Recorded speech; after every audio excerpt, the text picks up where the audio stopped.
guys, it's RJ the Fed. We're going live right now. We were supposed to have a bottle here at 7 p.m. It's almost 8 p.m. now. It hasn't showed up yet. Hopefully, it'll be here tomorrow. Really looking forward to that bottle.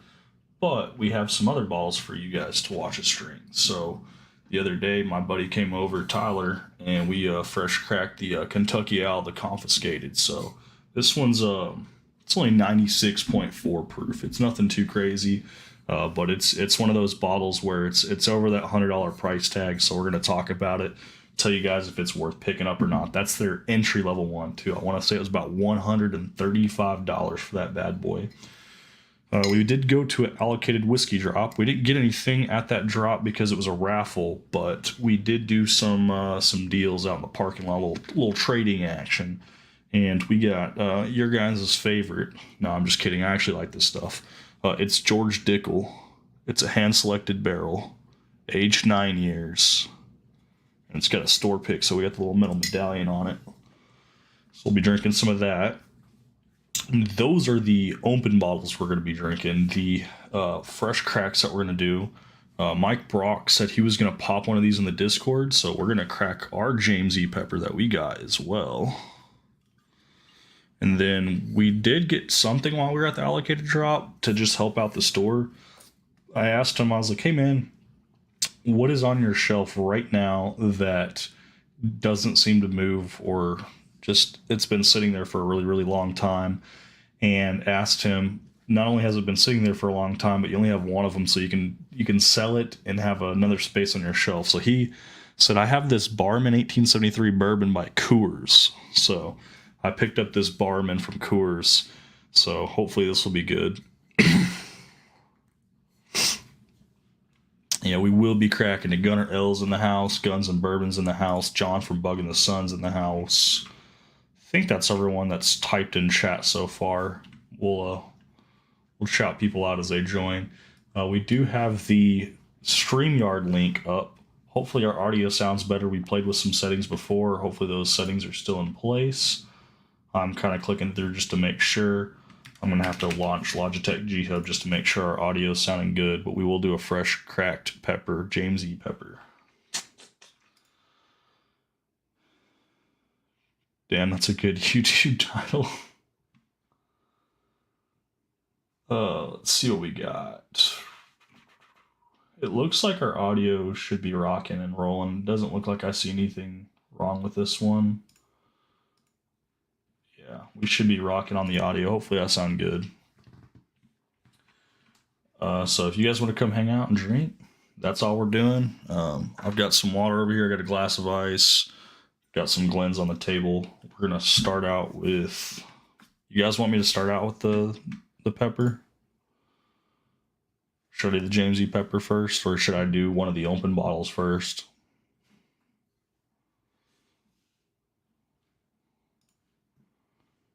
Wants Gunner to get in there. What do you guys want to see first? Do you want to see the Kentucky Owl, the George Dickel, the James E. Pepper, or the Barman? And we will open that up and we will start with that. I didn't even check to see who all was live on YouTube right now. So maybe someone else's time slot, not sure. We'll do the Barman first.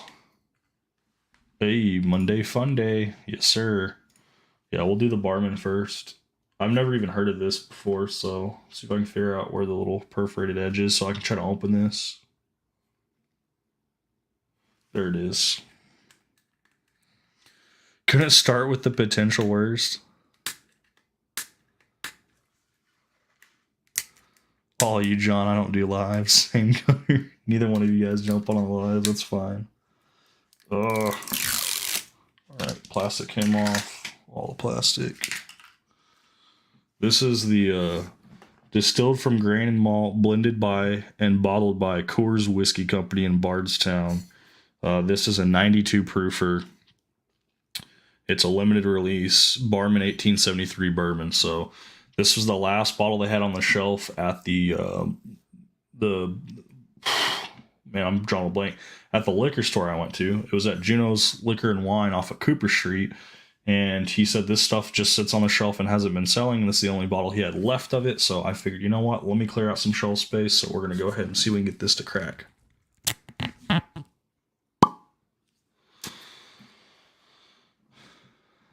Hey, Mr. Great Shots in the house. What's up? Get Mark in there. It's the same Coors that does the beer, right? That's what I heard. It's CoorWhiskeyCo.com, but I'm not sure. Hey Jeff, we're drinking. We're doing a fresh crack right now of this Barman 1873. We got a James E. Pepper decanter bottle. We'll do a fresh crack of, and then I got two other bottles that I'm gonna try on stream too that are already opened. I got a single barrel Dickel, a 9-year Dickel. It's a store pick, and then I've got a Kentucky Owl confiscated that I'll be drinking. So that's what the bottle looks like. See if I can get that to not be so blinding on it. So, can you do StreamYard from an iPad? If so, I may jump on after the kids go to bed. Yeah, you should be able to. You can connect to StreamYard on phone first, so if you can do a phone, you should be able to do an iPad. Shadow says it's not a bad pop. It is, and it is freaking good. I hope it's good. I've never tried this stuff before. Gunner and Guns and Bourbon. Yeah, you can jump in.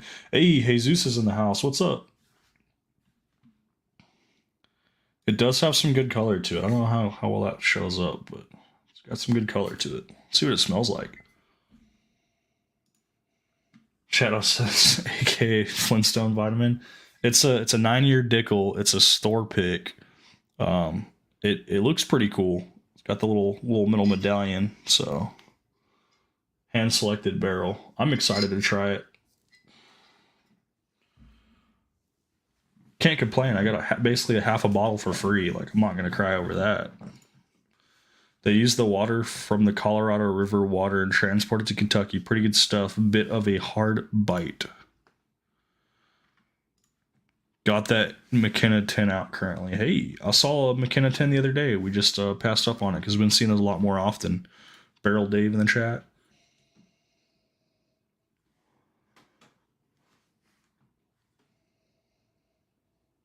It's like a little bit of vanilla, a lot of oak, maybe a slight leather note.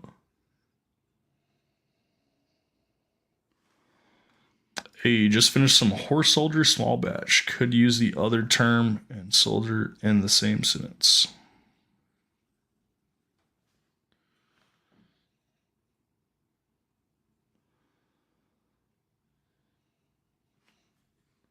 Hey, been watching Drizzo pop off on Apex. It smells pretty good, actually.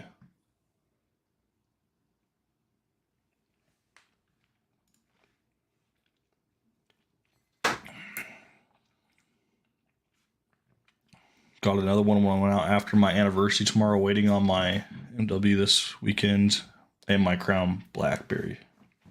I did pick up the Crown Blackberry. I've still yet to open it. Hey, Kimmy's in the house. Hey, yo. Hey, Carlos, the Whiskey Corner's in the house. What's up? We're just hanging out drinking, man. You want to come out and hang out? We got a fresh crack that we just did. It's the Barman 1873. We got another fresh crack coming up later. We got a James E. Pepper decanter series. We're going to be cracking that later. Got a couple open bottles. We did a fresh crack with our buddy the other day of this Kentucky Owl confiscated. And then we have the George Dickel that we got. We got a half bottle of this from a subscriber. It's a 9-year Dickel store pick. Got the metal medallion.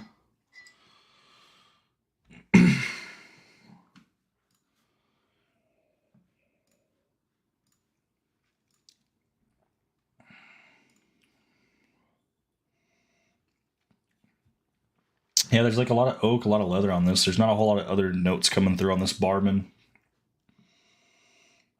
On the nose, there's like a pretty good vanilla note, but I'm not really getting a lot of that on the palate.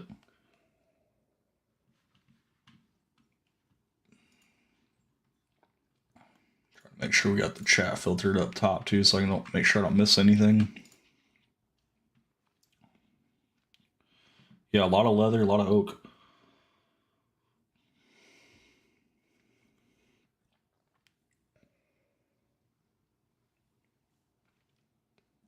I mean, it's 92 proof. I wasn't expecting anything super complex, but I was expecting at least a couple different tasting notes, especially because I do not like leather as a tasting note.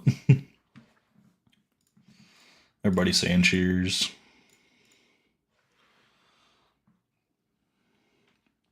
At a work event, stopped by a bourbon bar and tried the fire tire in honor of you. I don't think I've ever even heard of or seen fire tire. I think I heard it mentioned one time, and that's it. If you're on for a while, I'll hop on after the kids are asleep. My wife and kid are actually asleep right now. That's why I'm on live. I'll be on for a while. I don't know how long, but we'll be on. Maybe I'll run like 2 hours. I might go longer than that. We'll see. A lot of the times when I run 2 hours, we normally switch over to Discord so we can do a little bit off the wall, a little off track stuff. Mr. Great Shot wants to know what he thinks about that fire tire.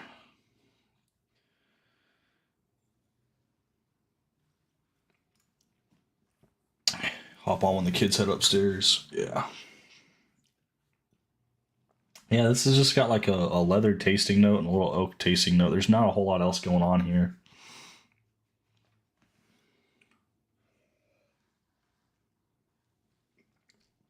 I think you called it, John. I think this is going to be the least favorite of the night.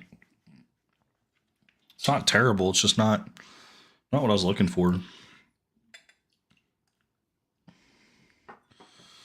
Pour some water in the Glen to rinse it out. Ah. All right. It was interesting. Strong peat, however, has a nice sweet finish. That said, I'm in the mood. Oh, you're in the mood, peat drinker. Okay. Well, when are you actually in the mood for peat? Because for me, it's never. That's right. You don't work tomorrow, so it means a hunt day.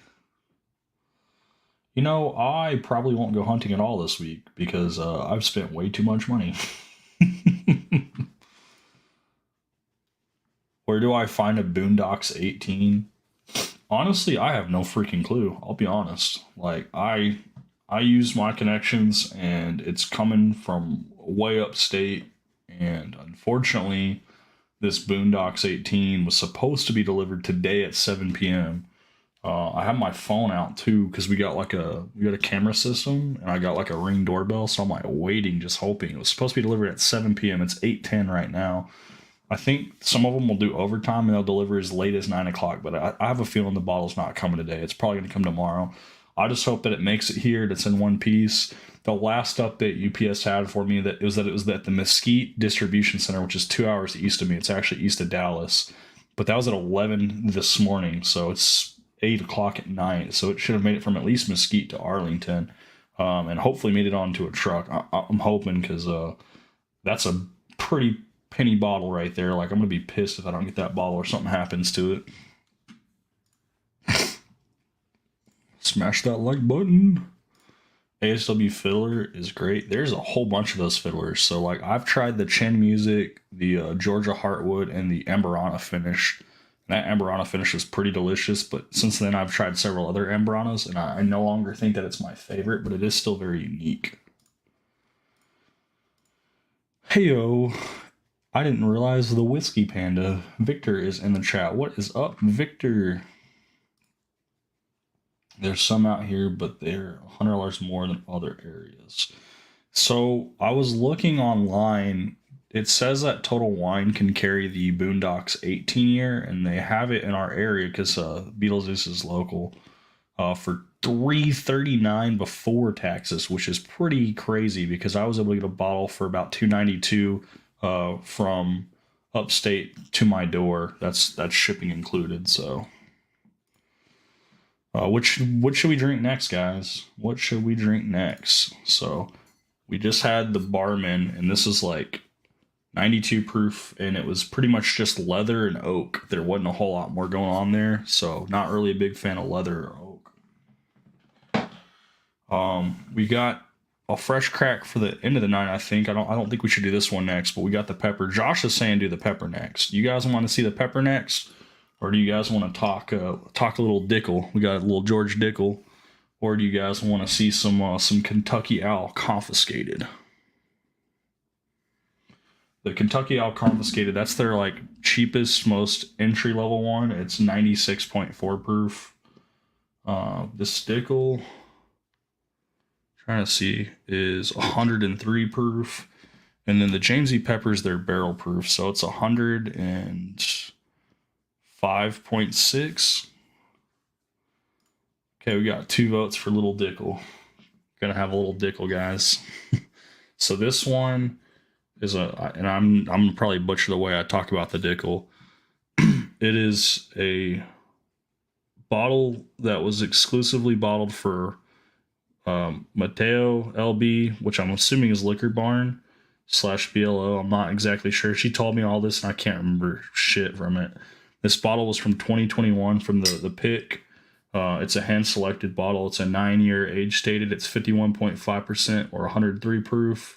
And this was in Tullahoma, Tennessee. So this is in Tennessee where they did this one. So we'll try it. Tickle the Dickel.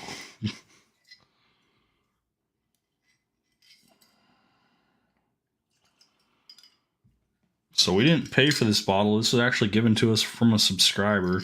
It was about half a bottle when we got it. I think maybe closer to a third. I think it's more than a third, but it's about half a bottle. So try this one next. I know a lot of people talk bad about Dickel, but I think it's quite good. Talk about your Dickel. Is that PG-13? Yeah, probably not.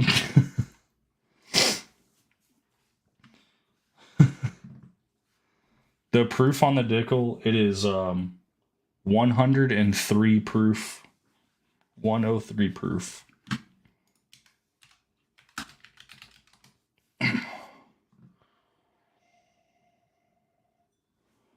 Ooh, it has a good nose. Some cinnamon, some caramel, some vanilla. A little bit of oakiness. A little bit of char. Yeah, this has a pretty good nose. I hope it drinks good. I know you guys aren't a big fan of George Dickel. I've had some stuff from George Dickel. They're not all bad.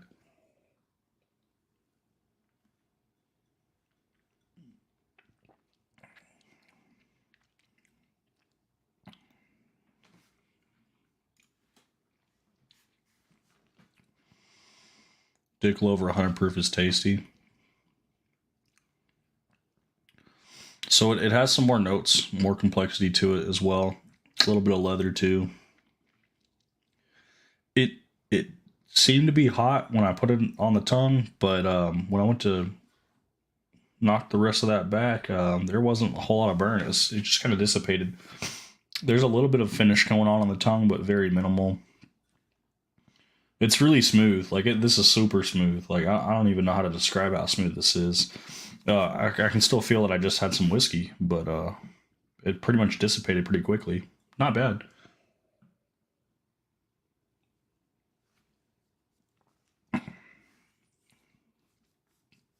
It's another one that has a leather tasting note, which you guys know how I feel about leather. I'm hoping this James E. Pepper doesn't have a leather taste, but it might. I don't know if there's any details on the back of this one.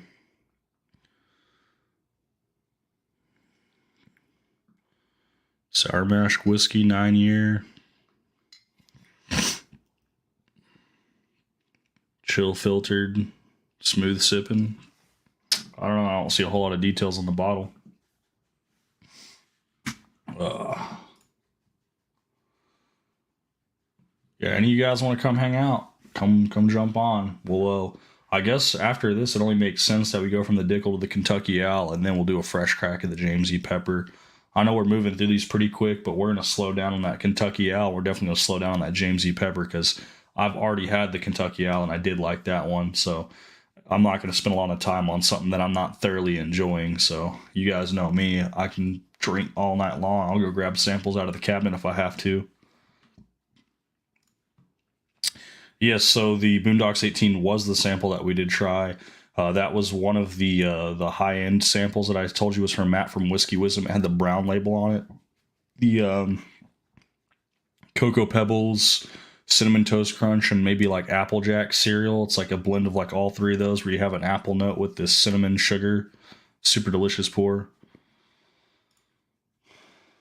Oh, I mean, I know you're in Amarillo, Victor, but I heard that these actually started dropping. These Jamesy peppers have started hitting Texas, so I'm hoping that maybe they'll get some out to you in Texas. Speaking of you being in here, Victor, I don't know if I confirmed with you. I sent out your package today. In fact, I sent out if anybody is in here right now that was expecting a package from me, whether that's from the charity live stream yesterday from Jeff or was from any of my previous giveaways with the exception of Tater Dom, who is yet to collect, and Kaylin, one of the girls we were trying to help support for that charity live stream because I'm going to hand deliver her bottle. Everything has been sent out, like literally everything. I sent out 10 packages today. UPS freaking hated me. It's funny how many boxes I brought in there. Hey, Matt from Whiskey Wisdom, love the Boondocks 18. Yes, sir. I have a bottle. It's on the way. It was supposed to be here at 7 p.m. It's 8:19. It's still not here. I'm hoping it gets delivered tomorrow. It's in Mesquite, Texas was the last update I got from UPS. I paid $292 and some change for it from upstate New York to be delivered to my doorstep. So because of your sample, Matt, and your generosity, I was able to try one of my most favorite delicious dessert pours ever. I've already convinced two other people from the Discord to buy a bottle as well, so that way they can drink it and enjoy it. Bob Santos did pick up a bottle. He did try it, Matt, because of my recommendation off of the tasting that I had from your sample. He bought a bottle and he's already got his before me and loves it, man. So I can't thank you enough. Boondocks 18 is a freaking grand slam hitter. It's not a home run hitter. It's a grand slam hitter. Like, that is out of the freaking ballpark bottle. Beetlejuice, he ought to try it when he came over. I let him try some of that sample too. He freaking loved it. John's over here saying you're giving him irreversible FOMO because he had to go get a bottle of it too. I think his bottle's getting ready to come from Riley from Florida. Pepper is good for the price. I can get them for like $49. I don't remember any leather on it. I hope there's no leather on it. I paid a little bit more for this because I gave the guy a finder fee. I think I paid 70 or $75 to have it dropped off at the doorstep. So everybody's saying cheers to Matt. I need to know where it ranks on Matt's rankings. Ooh, that would be a good question because Matt has a crap ton of bottles. How high does that Boondocks 18 rank on your list, Matt?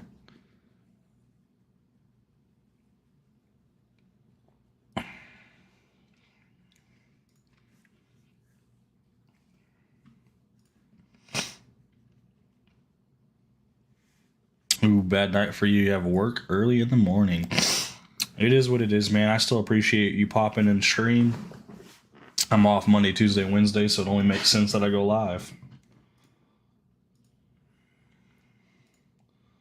Wife would kill me if I paid 300 bills for that Boondocks 18. Yeah, no, I can see that being a problem. I told myself I probably won't sample that out. If people want a sample of it, they're gonna have to meet me face to face. But we might make a few exceptions for some of you guys because I already got your info, Jesus. So I could just drop a sample in and make sure we get it to you. But we'll talk about that later. First, we got to get the freaking bottle. That's why we were posting the little clickbait stream thumbnail because it's like, where's my bottle? It's not that I'm upset like it's missing. It's just that it's supposed to be here and it's not here yet. So I still believe it's on its way.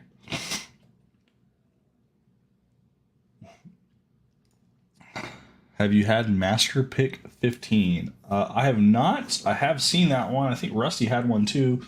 Is that the bottle that has like the cowboy looking hat on it, but it's like the red, white, and blue flag hat on it? Is it one of those? Some bottles are okay to keep for yourself. I agree, Barrel Dave. I think that there's a couple bottles that I have on my shelf that I still share them, even if it's like with one of you guys online, but I'm definitely more selfish about it. Like, I don't send it out that often. saw Boondocks 11 year at Goody Goody today, but the whiskey was Canadian light, so it scared me. Yeah, no, the 18, man, that's, I think after trying that, it's, oh, it better not be a freaking stray cat. It better be the UPS man. I don't see the UPS truck, guys. I think it was just a stray cat. I got freaking excited. I'm like hoping that the bottle will still be delivered because they can deliver as late as like 9 p.m. It wasn't though. It was just a stray cat. Some of the UPS drivers, even though they say till 7 p.m., they work overtime and they'll deliver up to 9 p.m. So I'm still hoping that, we got like 37 minutes that it can still be delivered. Boondocks 18 is really hard to compare. It's so unique. It has a umami flavor to it. There were abandoned barrels that were discovered in the barrels, if I remember correctly, and barreled, if I remember correctly.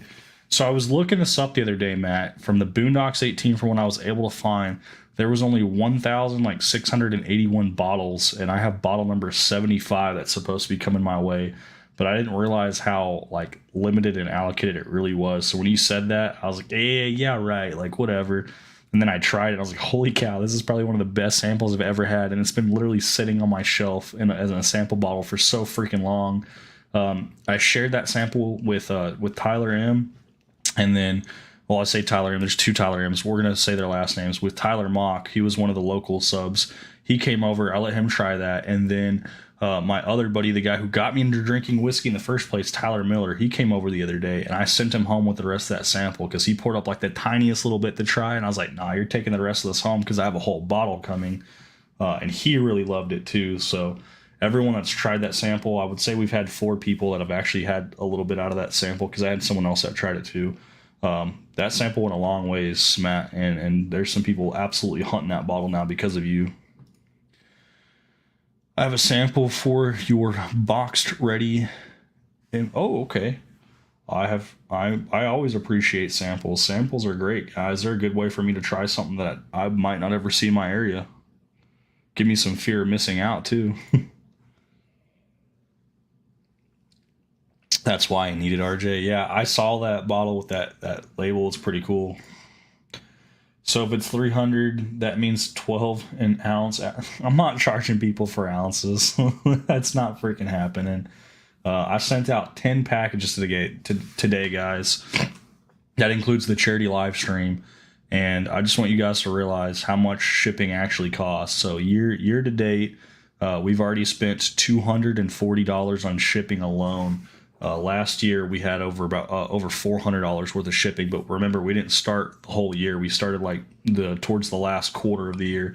So in total we've spent about $600 on shipping through pirateship.com. We did use some other websites beforehand, so we can't even count all that, but just on pirate shipping, we spent over $600 on shipping. So don't think I don't try to hook you guys up. I don't always charge people for that or make people pay for that. It's pretty brutal sometimes. So I appreciate anytime you guys send some money. Cheech is in the house, and then I saw Cheech said he spent $2,300 in shipping in 2023. I 100% believe that because the amount of money I spent in the last quarter, if I would have been on pace to what I was basically spending on that last quarter throughout the entire year, it probably would have been around the same price as well. So, and that's not counting tape, boxes, sample bottles, you name it. All that stuff adds up too, but just the actual getting the box from point A to point B, it's not cheap, guys. Debated. Hey, later, Victor. Have a good night, man. 70-mile-an-hour winds coming through after 50-mile-per-hour winds today. For chat, if you can hunt a bottle of MP15, in my opinion, worth it. Only 540 were made. MSRP is only 129. I said 129, but it's only 129 is how I would say it, because if there's only 540 bottles, that's pretty good. So we're gonna pour up some Kentucky Owl, guys. This Kentucky Owl is pretty delicious. It's one of their entry level ones. I say entry level. It's still $135 before taxes here for it. It's their confiscated series. It is 96.4 proof.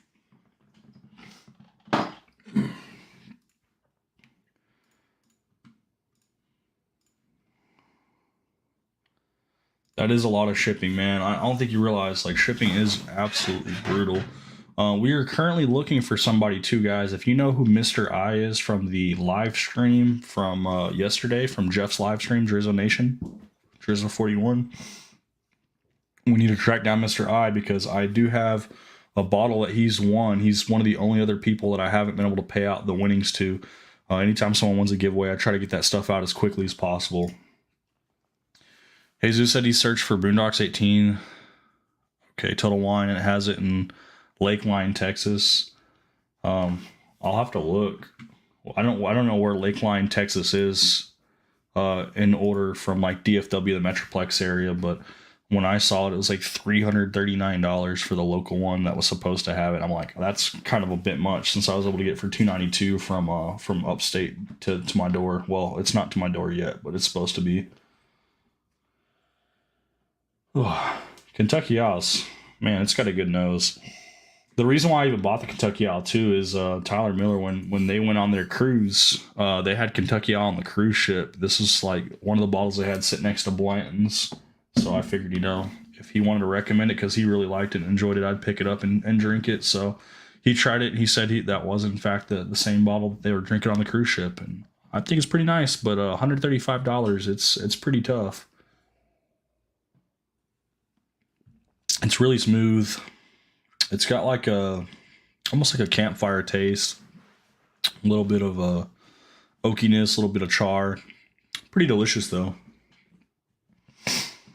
$135 for entry level is wild. So like, I don't know if you guys have seen Kentucky Owl like on the shelf. They have like an 11-year, and they have some other crazy ones that are $400, $500, and even $600 a bottle.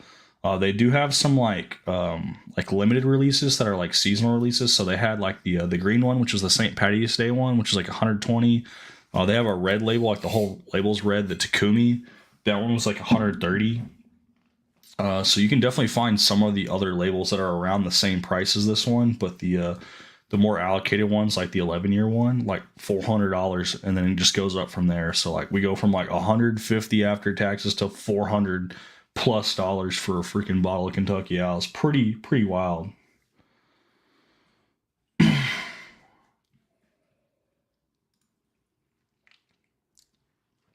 This one's pretty sweet too. It does have that char, a little bit of like oakiness, a little bit of peatedness, I would say, from like the campfire taste, but it's got a lot of sweet tones to it as well on the front end, like some brown sugar, a little bit of vanilla. I would definitely say this probably is worth it if you wanted to just have like an allocated bottle. It's not super difficult to get. It's more of just a cost. It doesn't really compare to anything else that I've had. I know it sounds like a lot of money for a 96.4 proofer, but it's pretty delicious.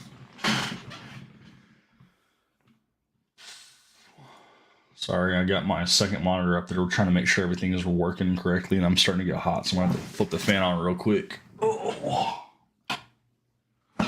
We got a Discord message. Let's see who's reaching out to us on Discord. Oh, Bob's message. Perfect. So, I'm not gonna say everything. Hopefully, you guys, if you know because you were there on the stream yesterday, it's not gonna hurt anybody's feelings. But Gunner, Bob is gonna be taking care of you for your charity winnings from yesterday, and then Doc's gonna take care of Mark from his charity winnings. That way, we don't have you guys getting two bottles because you guys had 2 different bottles you could have won. Of that same bottle, and we want to make sure that people were sending them to the right person. I don't want to send them to duplicate people, so I help facilitate that. I know Bob already has your stuff, Gunner, but if he doesn't, I can just forward it to him. I think I already forwarded your info over to him. All I have left to ship out is a Cumberland Falls.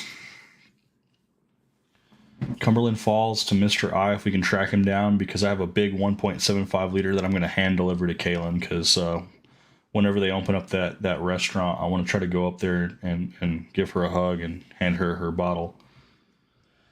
Ooh. Once we finish this Kentucky Owl, we will be doing a fresh crack of this James E. Pepper. Hey, we got Bourbon Riders in the house. I was actually wearing that shirt that you gave me from the logo that you have right there. I wore that shirt out the other day, and I was talking to people about it. I didn't get a hand out any of your cards, like your little QR codes, but I had these that I was like ready to go if anyone asked questions. But no one seemed too interested or said anything. Maybe I should just hand them out anyways. But I went to a whiskey like raffle. I'm gonna wear your shirt, so everybody was able to see Bourbon Riders on it. So hopefully some people looked you up. I always like rocking other content creators' merch, whether it's shirts, rocks, glasses, whatever it might be. And I like to try to talk about their channels too. So I don't just shout out myself. I make sure other people see it too. What all the Weller 12 hype is about. Oh yeah, I forgot. John said he's like, "Hey, do you have any Weller samples? Like, I haven't really tried any of the Wellers." I'm like, "Yeah, I could squeeze a Weller sampler or anything like that." I think he made a comment about like Special Reserve, and I was like, "Well, here's a sample of 107, 12, and Full Proof. Like, here you go." So, Weller 12, it's not worth more than MSRP. I think the highest I'd pay for a bottle of Weller 12 would be like around $60. I actually have one. I can fresh crack that too if you really want to. I'm not scared. Weller 12 though is like 96 proof. It's super smooth. It's super light. It's really buttery. It's super easy to drink. It's good for what it is, but it's not good at secondary prices. It's not worth $160 to $220 for it. That's just it's a no. I reached out to Doc earlier to make sure he doesn't send this to me. Yes, Gunner, I did take care of that as well. I specified. Let me double check that I sent to Doc. I asked who he was sending to it. He said, whoever won it, just let me know so he knows who to send it to. I sent him Mark's information, and then I sent Bob your information, Gunner. So that way both of them have who they're supposed to send it to from me, because I figured I would just take over and facilitate that so you guys don't have any issues with that. If so, I trust both of you guys to take care of each other, Gunner and Bob.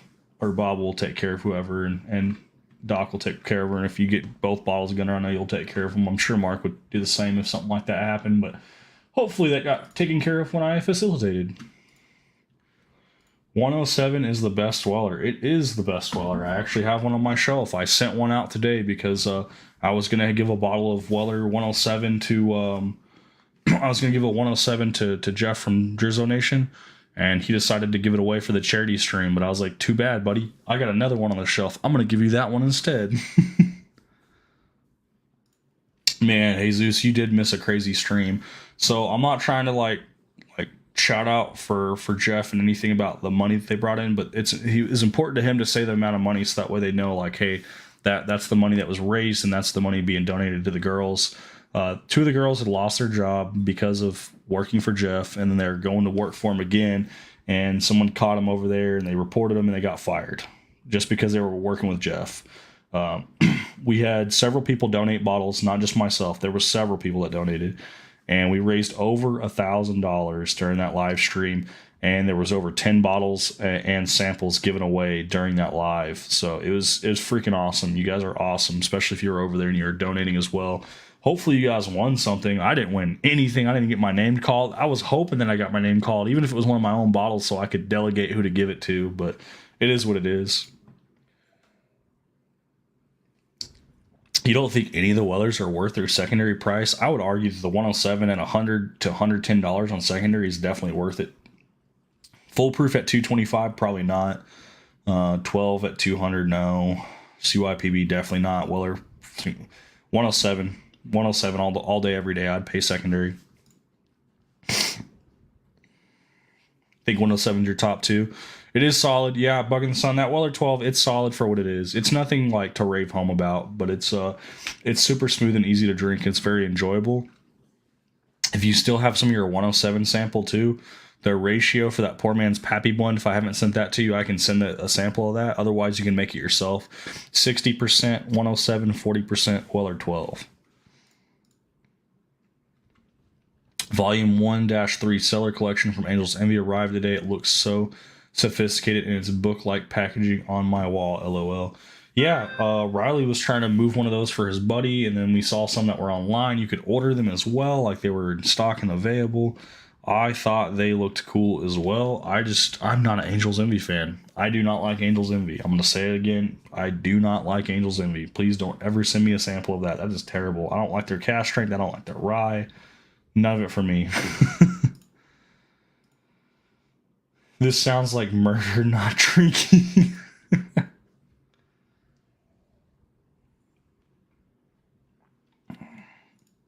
Bob was supposed to be anonymous, by the way. Law. Well, I didn't tell him what you were getting. They have to go watch the stream to figure that out. I know he was trying to be anonymous, Gunner. Thanks for pointing it out in chat. Not like I was already talking about it.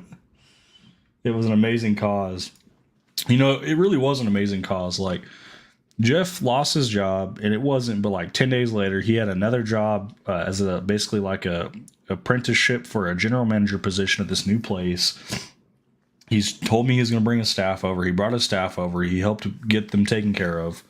And then they get freaking ringed by the old business because they don't want to see him working for, like, what the girls working for Jeff. Like, that was just uncalled for. It's no Boondocks 18, that's for sure. Yeah, Weller 12 is nothing like Boondocks 18, I will say that. Things that are kind of like Boondocks 18 would be that RD1 Amberana finish, that Redwood Empire Devil's Tower. Those are kind of up there around that realm and that flavor profile for less and more affordable and available. But the Boondocks 18 is just a grand slam winner. It's a dessert pour. Glad to hear that Shadow's not an Angels Envy fan either. Honestly, like, and I'm trying to be nice, but it might be a drain pour. Like, Angels Envy might be that bad for me. I'd probably drain pour it. What chat exactly?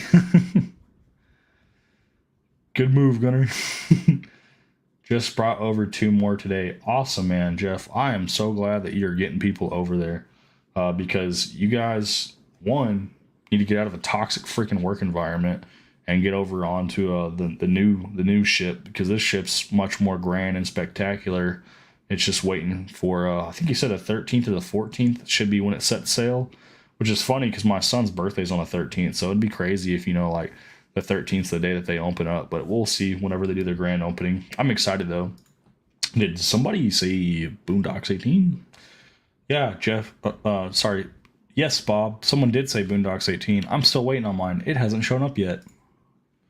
I had some RD1 coming if the distillery ever gets their warehouse straightened out. I had a sample of the RD1 Maple, and then I bought a bottle of RD1 Amberana because of Victor from the Whiskey Panda gave me a sample of that. And then I mixed the sample of the Maple with a Glen of the Amberana finish. The Maple Amberana finish blend was delicious. Hey, Mike Brock's in the house. Mike Brock, you have not missed it, sir. If you want to jump on the live, I don't know if you want to be a part of the live. You don't have to. We'll probably move to Discord eventually, but we have a James E. Pepper, and we said because of you today, because you had mentioned it in the Discord, I'm going to fresh crack mine today. It's been on my shelf long enough. It's time to open it. Remember, guys, you got to open your whiskey in order to drink it. It can't just sit on your shelf sealed. I'm joining the Colts. Bob Santos said, "Hi, guys. What is up, sir?" 14th through 17th. Perfect. Okay. 13th is the Wednesday. 14th Thursday. Fridays. Okay. I'll probably be working, but we'll probably won't be there for the grand opening, but I'll definitely come up. Probably the week after. What is that? 18th, 19th, something like that. 19th. 19th is a Monday. Maybe we'll look at 19th. We'll figure it out.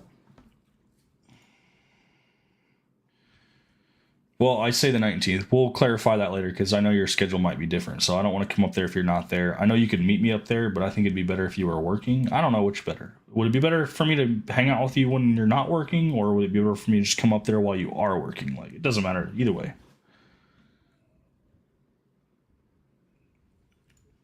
Kimmy's doing her wave. I don't know if that's a good buy or if she's hanging out. Have you tried the barrel Amberana? I'm curious what Amberana is worth trying, and after trying Seagrass, I'm getting more confident in barrel. I've never had a bad barrel product. Amberana is definitely an acquired taste. It's normally very heavy on the cinnamon flavor. I don't think I've tried barrels Amberana. I could be wrong though. You do need to try that, Berlin. The RD1 Amberana and maple is delicious. You can get the RD1 in bulk now. I've noticed that my specs have started carrying it, and I can go into specs, and I have to go to different specs. I can't just go to the same specs, but they do carry the different offerings from RD1. All right, so that was the leftover of that Glen for the Kentucky Owl. Gonna do a little rinse with some water.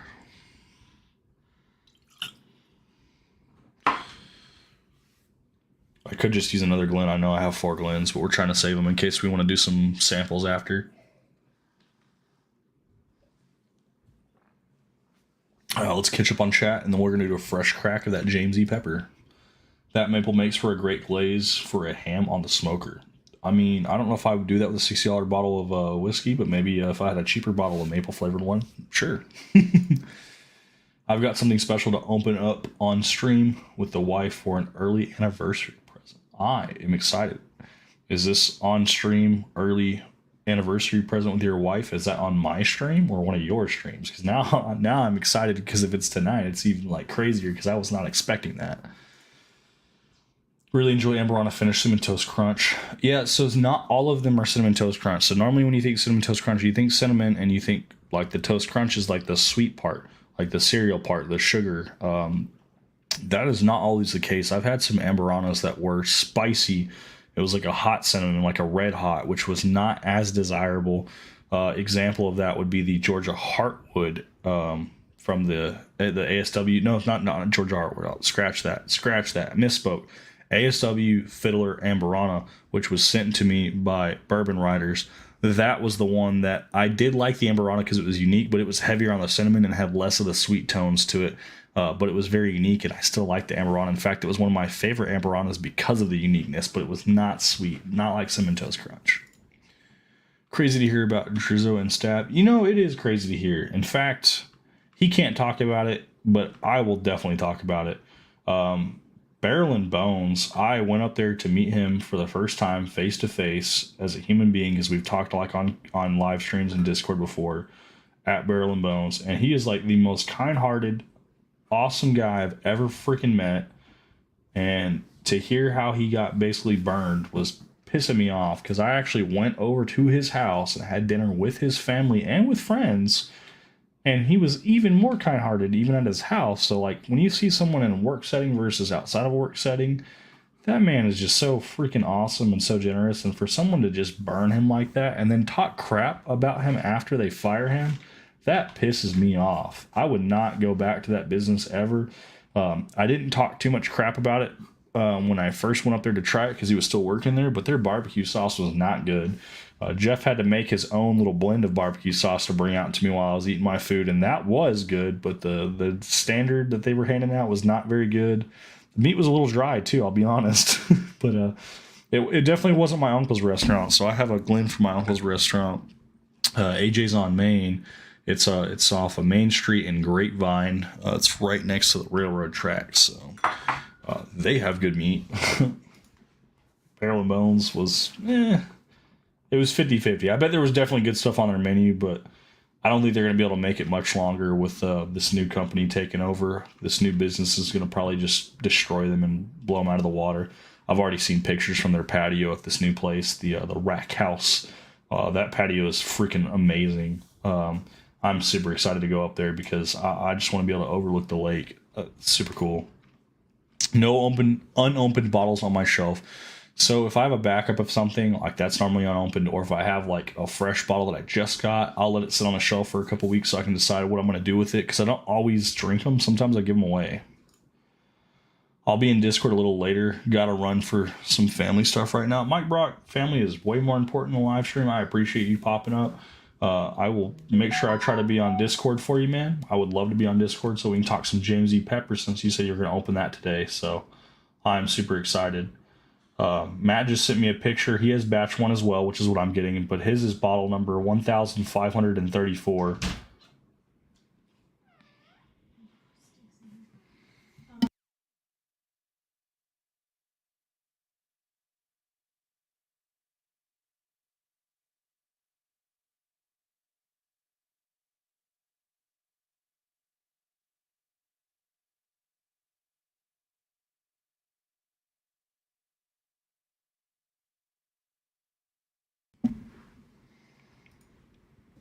Only unopened bottles I have are backups.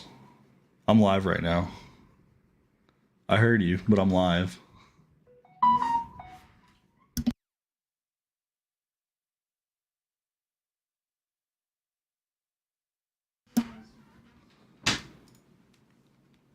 Beetlejuice Amberana is love it or hate it. I like it. It's heavy, so for me, it's an opening or finishing pour, and is if opening, it can mess with your palate. Matt from Whiskey Wisdom was telling me that his is bottle number 1534, which is batch one. Mine will also be batch one. So I was super excited to try it. Oh, can't not drink at my establishment, which is something I did for the management staff. So the seagrass I have a rep bringing to me this week. RD1 Maple and Amberana are the two I ordered. Great, you'll be able to try a blend of those. I thought that was delicious. Hey, Jeff's going to be jumping on. Very cool. That is what I thought of the RD1 Maple, not drinking it every day. Two kinds. Now that stuff is good. I have had that. Wait till you have the new Scratch Kitchen. Not hard to destroy a shit show. Best of luck to you, Drizzo. I'm checking my text from Matt. I was reading those out loud. He thinks he's got barrel 1100 or something. We got Guns and Bourbon backstage. We're going to bring him forward. We're not sure if his camera's operational right now because it doesn't show that, but we'll bring him on stage. I clicked add, but it's not bringing him up. Let's see. Trying to bring him up. I think Guns and Bourbon's on an iPad, so he's still trying to connect. We'll see if that comes through or not. Getting the FOMO. One of these days, the wife might make an appearance. I don't know if my wife will ever come on live stream. I think she's upset because I didn't give her the full attention because I'm live right now while she was trying to tell me a story. Essentially, my son woke up from his bed, got out of bed, and then laid down on the floor with my wife because she was in there trying to help him go to sleep, and then laid back down on the floor to try to go back to sleep with him. You get the package. Tried any? I've tried several things. I remember you sent some stuff.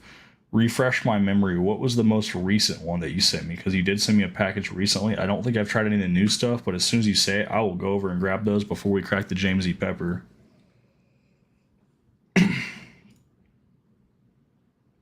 Two favorite food groups, Guns and Bourbon.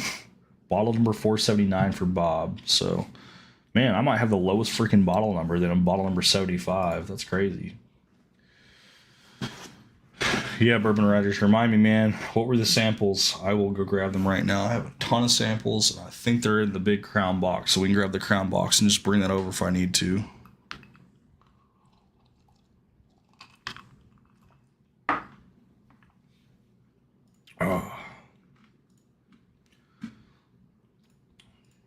Bring the YouTubes up back on the second monitor. Get this thing refreshed, make sure we're looking good. Mike said he's looking to see what we got. I'm gonna have to just go grab the samples and start looking. We got tons of samples, guys. We might need to drink some of those too. Ugh.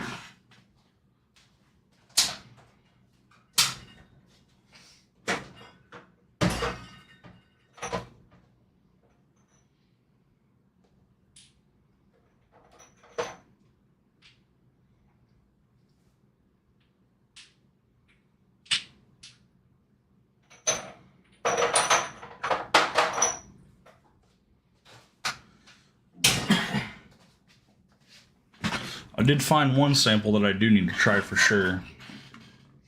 So I got a sample of Penelope Valencia. Ooh, Guns and Bourbon's backstage. Heyo, what's up, Guns and Bourbon? You're front and center, man. I hope we can hear you. I can hear you. Good chance you can either hear me or let me see if I can edit your mic settings. You sound a little low, so I'm going to try to turn you up if it'll allow me. Talk again.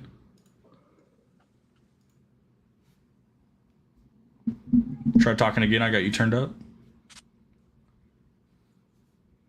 How do I sound? Sound better. I'm just trying to make sure I got you loud enough. All right. Bump you up to 150. That should You probably be hear a better. small child. We just put our 3-year-old to bed. You sound super quiet. Device not connected. Maybe we'll figure it out. So we have a Penelope Valencia 95 proof that we're going to try for sure. We're trying the Dave method. We just twisted it off. That way we don't have to fumble with it. Ugh.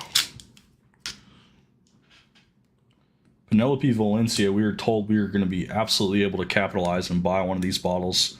But I need to try it before I decide if I need to buy a bottle of it or not. Now that I got the freaking cap off, it's got this part on it. I can't seem to get that off. So now we got another struggle that I got to make up.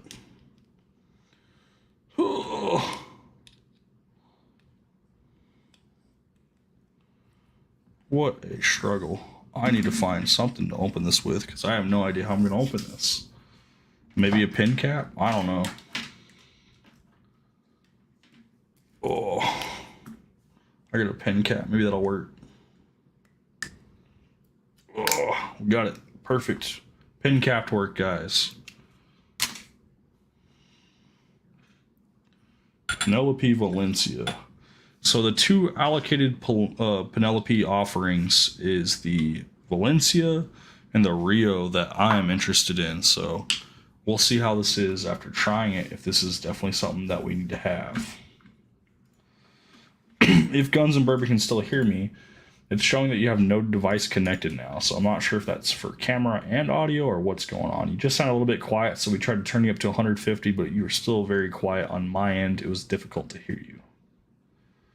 That could have also been because I have my audio down because we're trying to stop cancellation and echoing. So if you can get back in, I'll try to bring you right back on.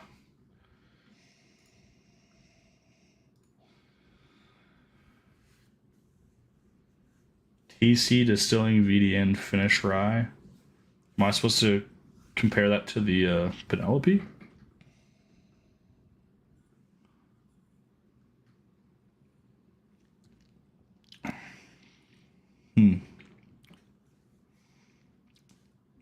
The Valencia is not super prominent with flavor. It's got something going on for it, and I don't think I like it. Glad I didn't just jump on the bandwagon and buy it. Glad I was able to try it first. It's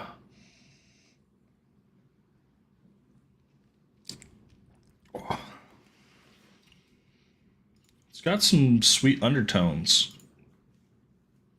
Okay, that was the ones okay.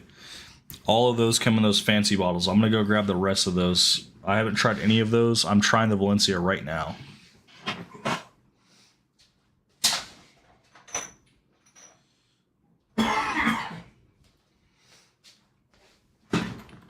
Yep, Chattanooga whiskey, single barrel laws, experimental, and RD1 French oak finish. And I'm currently drinking the Valencia right now.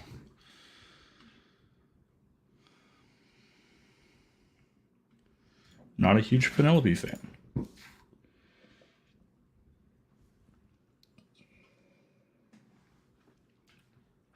Oh, wow. I'll have to go figure out which one that is. I'm going to be drinking a lot of samples if that's the case. So March is the first quarterly call-outs from the big chains, right? From Total Wine, it's actually the Pappy drawing, so hopefully we get called for Pappy or BTAC from Total Wine. But yes.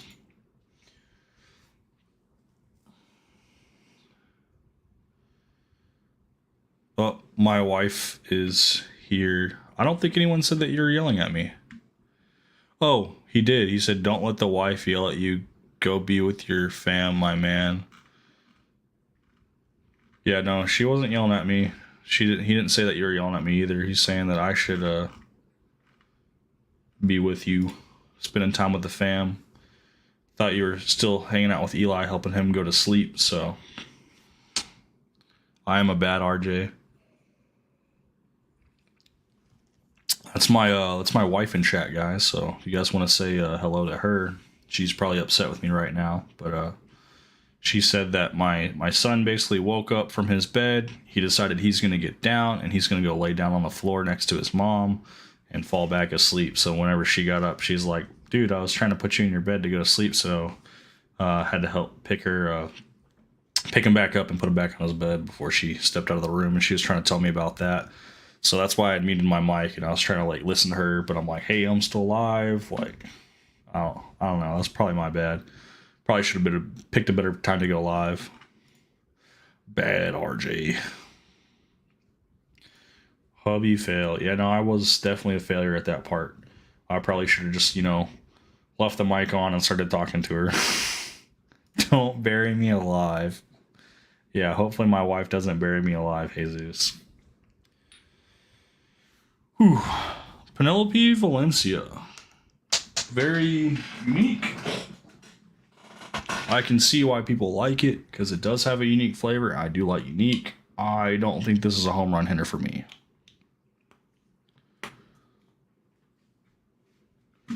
Hey, yo, give me double thumbs up. Okay, he's holding the finger up. He ain't ready. That's fine. We got someone backstage. I am struggling to put this back. Oh, that's why I'm struggling. My wife said I was ignoring her earlier, but I wasn't listening. Adam says, appreciate the samples, excited to try them. Yeah, man, I just sent everything out today. So it's in the mail. It's on the way to you. Sorry for the delays. Thank you so much for participating and Wade from the Bourbon Halls live stream. I really appreciate that. And I thought it would be fun to, instead of having everybody wants to see who gets first place on those races. I wanted to say, let's see who gets last place and let's award the last place winner with some samples as well. So congratulations on being the biggest loser. Awesome, man. You got 2 high proofs and 2 low proof samples headed your way, man. Bought a Penelope 15-year light whiskey. Hope the juice is good. I passed on it, but I probably should have. Are you guys ready? I got thumbs up in the background. I'm bringing 2 people on. They're all in one frame though. So we got Jeff and What's going on? Leah. How are you, buddy?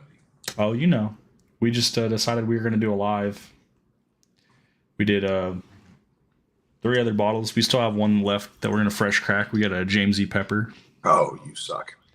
And then I've got some samples from subscribers. So I've got like a Chattanooga single barrel and a Laws Experimental on the table and then an RD1 French Oak finish. So, yeah. Well, as you know, I am tomorrow. So,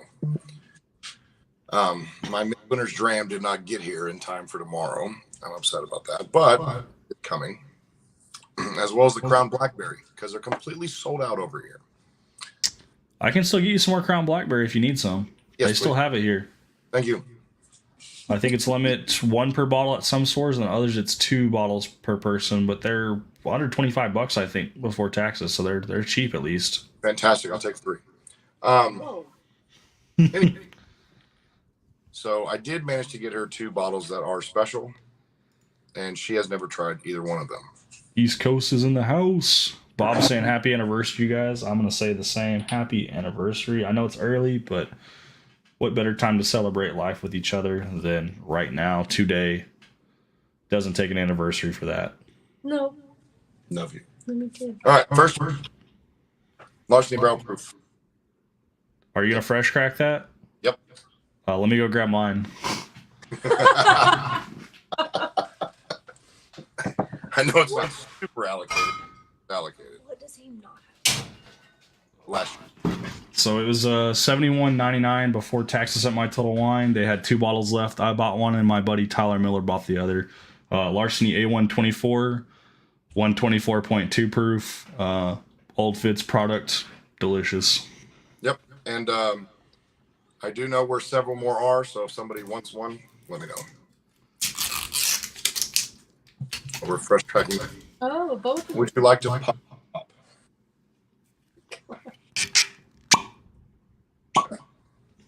Hey. Yeah, Larceny Barrel Proof is one of my buddy Brandon's absolute favorite. So obviously I have to try it first, and then I give him the rest of the bottle half the time because he just falls in love with it. Right. You can find this a lot more often and frequent than you can Stag. He's a huge Stag fan, so the Larceny Barrel Proof's the next best thing I can get for him when I can't get him Stag. Pretty good smell, huh?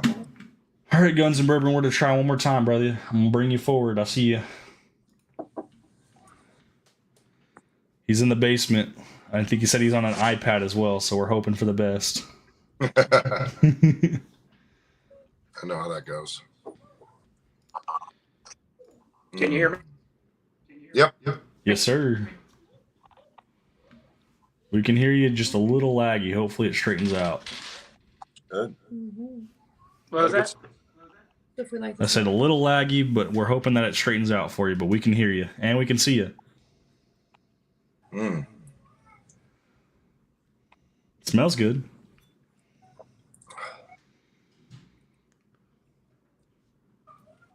Yeah. That's really smooth. It's actually nutty though, which is interesting because the C923 Larceny was more fruit forward, more cherry notes. It's definitely got that smell on it for sure. But I'm getting that pepper that I like a lot at the end. Yeah, it's got a lot of pepper and it's got some earthy nuttiness to it. The C923 was a little bit more sweet, more fruity. And this one hangs around a bit. Like there's some of them when you get like that pepper and it just like spikes and then dies off. But this I do like it. Guns and Bourbon, what are you drinking, sir?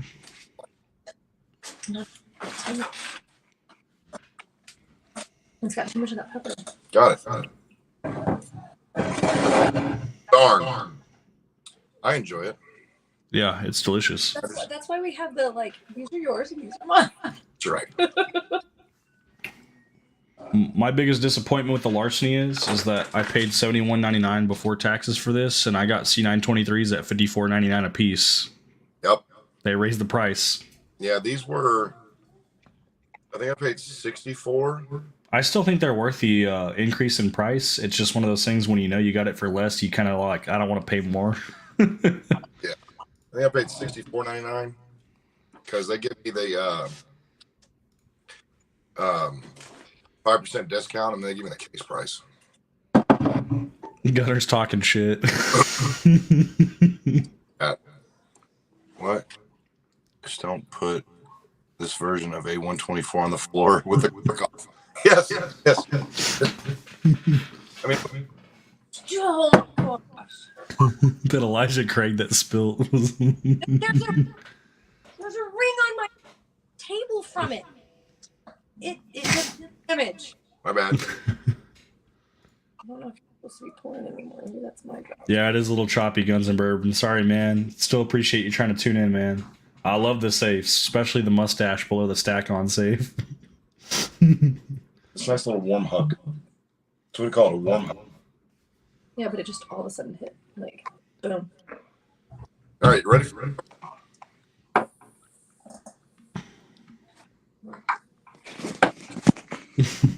Oh, we're doing this.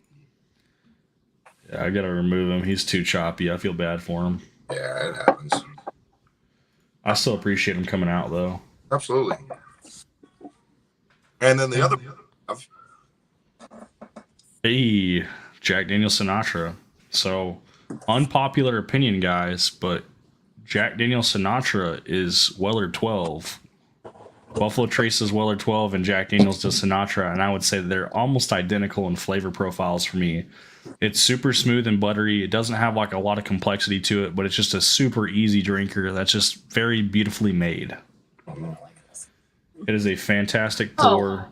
It coats the mouth very nicely. It's very viscous, and it's so smooth. Smooth as Sinatra. Yes, sir, Gunner L.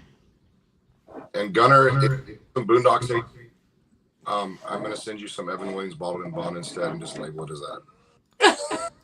John's got a bottle of Boondocks 18 coming his way from Riley, so he tracked one down. He really hunted that, didn't he? Oh, I'm sorry. My top. I'm just upset because mine was supposed to be delivered at 7 p.m. and it did not get delivered today. UPS? Yeah. Yeah, I redirected to my house. I know people. At least let me know that it made it in one piece, so I don't have to complain that the bottle broke. Just straight banana bread. That does actually smell like banana bread. Wow. Just straight banana. Yummy. I don't know if you need necessarily a better setup. I think it was an internet issue because it seemed like it was choppy, so it could be your setup, but I think it's probably the internet was cutting out. Yeah. Oh, that's so much. Beach Sand Bourbon. Michael's in the house. Bourbon. Shout out. Have one with us. Hang on. I got this. Let me post his link. I got this down. I have the link that if you click on the link, it'll ask you if you're not subscribed to him to press yes to subscribe to see his channel. Shout out to Beach Sand Bourbon. Oh, banana bread. I find that to be like a very viscous pour. Like it really coats the mouth very nicely. It's like almost oily. It's very sweet and buttery and savory. It doesn't have a whole lot of heat to it because it's light proof. There's not a whole lot of complexity to it. It's just super smooth and easy drinker. I don't care what anybody says. I've had it before. I've had it again. Now my wife's had it. Is it better than you? I don't think so.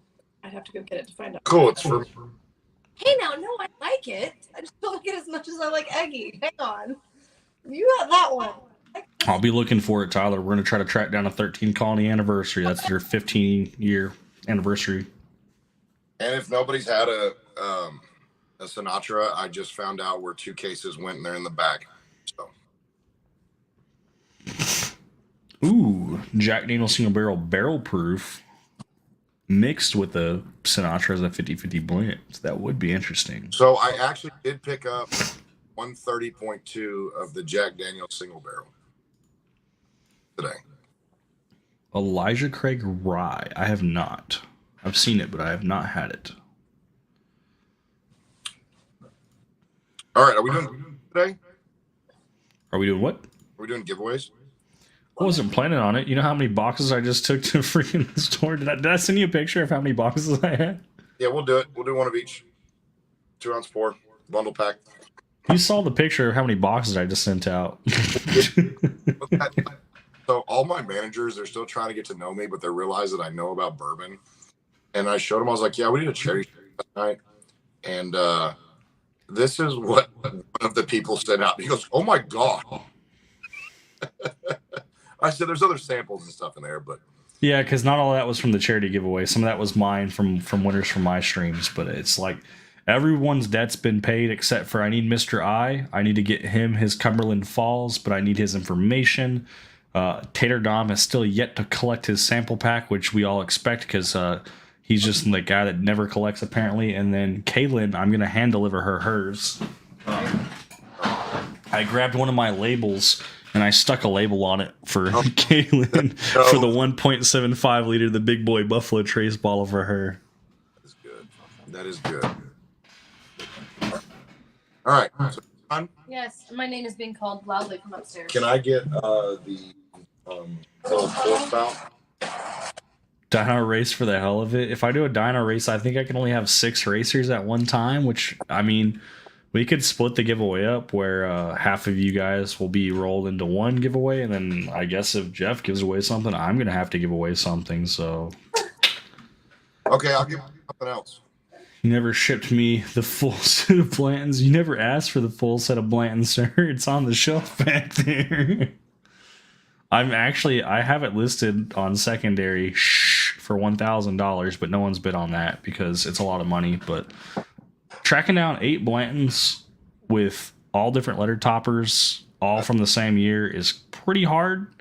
We got 2 more boxes and bags the other day, so we're only missing 3 boxes and bags, and then we'll have boxes and bags for all of them as well. That'll be dope. We have it listed, but I don't think we're actually going to sell it. It was just more to see if anyone had interest in a full set of Blantons, because I was super happy to get the full set. I mean, that's you said it's pretty hard, but it was no longer hard when you have a community through YouTube and Discord, because at that point, it's not about the difficulty, it's about the cash. If you got the money, you can get the bottles.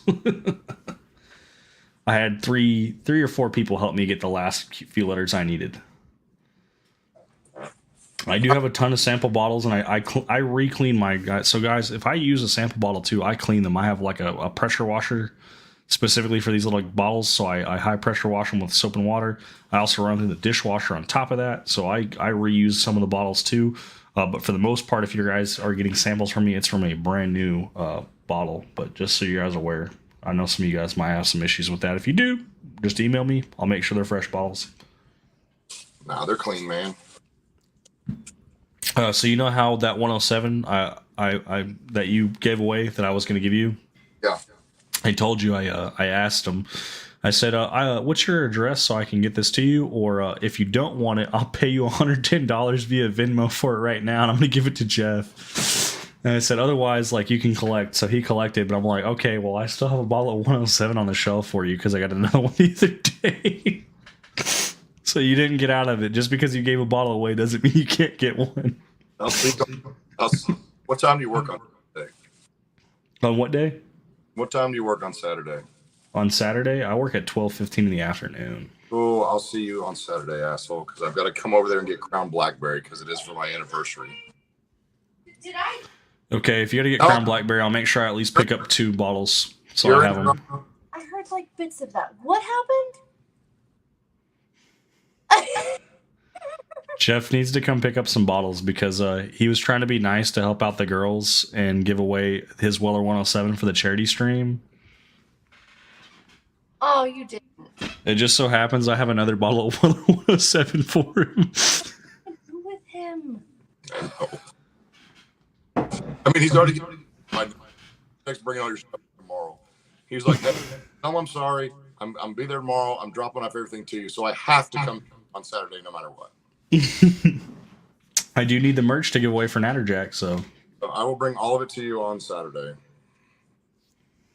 Because I also need. So. Thank you. no problem. All right, now let's give away other shit that people can't get or don't want to pay for. I'm gonna fresh crack my Jamesy Pepper while you're setting that up. Hey, we're gonna throw a third one in because I got another one today. So Let me struggle with the plastic on this Jamesy Pepper real quick. yeah, you struggle with that.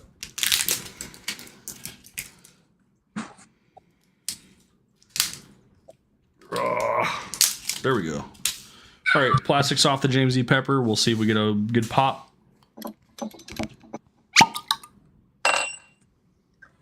I almost splashed that all over myself. Oh my! It was a nice pop.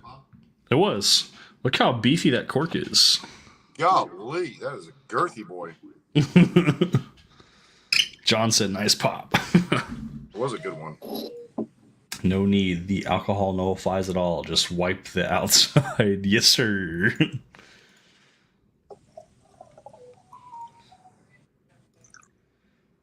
That's like a Kelsey Creek cork. I do have a Kelsey Creek on the shelf, John. Just because we had ours was empty and we got you one. Tyler didn't want his, so we have a Kelsey Creek on the shelf as well. I think I have Tyler hunting for a Crown Blackberry tomorrow as well. So like I'm gonna end up with like 5 of these bottles. I don't have to hunt for them. I can just go in and I can go to Specs and get 2, and then I can go to Total Wine and get 2 and have 4, and then I have one on my shelf which is 5, and then I can go get one elsewhere and I have one for myself still and replace it. So it depends on how many you want. But they're like $25 a piece before taxes. I mean, they're cheap, dude. I'll take 3. I think it's really cool because the bags. I like the black bag with the red text. Oh yeah, my wife. I'm a huge fan of collecting the Crown Royal bags, but I know a lot of people aren't a big fan of Crown Royal in general. It was one of the first whiskeys that I actually drank religiously. I used to drink Crown Apple because I liked the flavor stuff when I first got into drinking. And I would almost always drink it over ice. I never drank it neat because I didn't like it at room temp. It had to be chilled. Respect. All right, there they are. We're gonna double check with the dinosaur race on how many of these we can do. And I won't forget which one's which this time. I promise. I gotta send those. Send me his address today. So. Race timers, 100 character. Oh, we can do 100 character ones, so we can search from 100 character ones. I don't care what anybody. This is one of my favorite drinkers, and it's worth the money, especially because hey, SRP. Crown Blackberry would be amazing and some sweet tea. I honestly, and I haven't tried it for myself yet because I have not opened mine, but I heard that the Crown Blackberry is actually not good to drink on its own. Like, you have to mix it. Like, it is that freaking crazy that, like, if you don't mix it, it's just not going to be good. I actually met one of them was one of the other managers at Specs, and she was like, I'm not much of a like whiskey drinker, but I got one and I liked it. And her husband went and picked up 3 more, but she said the same thing that you already told me about. They mix it with lemonade, and it's incredible. Yeah, on the back of the box, if you actually read it, it tells you to mix it with lemonade, which I thought was crazy. Yeah, I wouldn't know. I can't be you. Okay, so the dinosaur race will only hold 6 people if we do dinosaur races. Otherwise, I'm going to have to upgrade to premium, which I will be upgrading to premium, guys, but I think we're going to save the premium version of this racing website for whenever we hit 500 subscribers. So we're at 396 right now. When we hit 500, we do our lives with super chats being available. That's when we'll rock those. Yep. Yeah, Wade did 88 at a time for his 3K live. Yeah, I was there for that. I was super happy that he was able to do that. That's why I was the one who paid out the biggest loser. I told him, don't worry about just the winner. I want to pay out the last place loser because, you know, people love to do the races, but when they come in second or third, they hate it. But I'm like, let's pick out the last place person. Salted caramel, that shit is way too sweet to drink straight. I do see the salted caramel as well.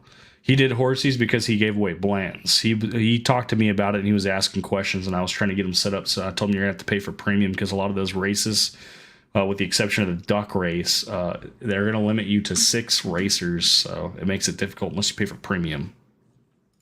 Yeah, I bought the race, but I'll probably upgrade to premium as you get really big so I don't screw up y'all's streams. Well, I'm thinking if we're going to do races, if I can host it, it looks like I can do a premium account and just share the login. So my thing that is to create exposure for both of us. I looked at something and I asked Carlos about it, and it's like if I got on your, I could share the stream to my channel as well, and it would stream through both of them. Yeah, I think that all of us. well, that's kind of what I was thinking because I was like, well, I had to work obviously for that day, but in general, if I'm off, like, and you want to do a live stream, I can. I was gonna tell you, but I couldn't do it because I was at work. I'm like, I can host this on my rig, my setup, and you're gonna be front and center for camera because all I have to do is just do like this, and then just drag you over to where you're front and center, like you're the highlight of the stream. And then I'm like the background, and then I can make sure that, you know, we put you front and center wherever we need to, like right there. Now you're front and center. I'm not even on camera right now. Oh, just to show that it's your stream, and then I can still put stuff on the background up as you're talking. The only issue becomes is like, okay, well, who needs to be entered into the giveaway? Because I'm gonna have to be able to see that, and if it's in chat, I can make sure it's taken care of. But if it's like Venmo or PayPal donations, it'll be more difficult because I'll have to have those forwarded to me. But we'll figure out how to make that work in the future for sure too. Yeah, no, well, case, like, I have no problem, like, you getting the money sent to you. Because, like, that was, I'm not going to lie, that was a lot of my wife. Like, she was trying to deal with a baby breastfeeding and 5 of their kids and being quiet and trying to text me all this shit. I was like, she was more stressed than I was. It's a lot. It's a lot. I think we will avoid the dinosaur race because I'm pretty sure we're going to have more than 6 people enter in on this. Let's see. We currently have 14 people watching. We'll see. Well, hashtag Drizzo Nation. That's going to be the magic word.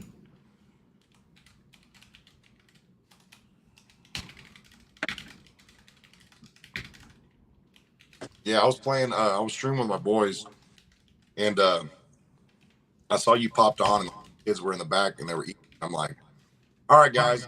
One of them goes, oh, you're going to go stream, aren't you? I was like, yep.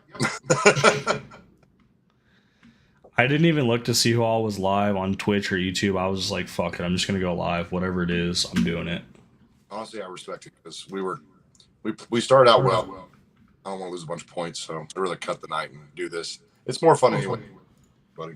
I will say that there's definitely times when I was playing competitive games where at some point you just have to call it because if you don't call it, like, you're going to burn yourself out and you're going to make mistakes that you wouldn't have normally made. Yeah. Okay, we got Gunner, L, we got Bug in the Sun, aka John, You got beach sand bourbon. John, there's no. You don't need to enter. We should have made a better way for you guys to do your giveaway too, where like we would have access to communicate with these guys, because now it's like I sent out everything except for Mr. I's Cumberland Falls because we have no idea how to get a hold of him. Yeah. I've seen him in your chat before though, so it's not like he hasn't been there before. Just I don't think anyone has his contacts. I don't know if he's or if he's one of my subscribers.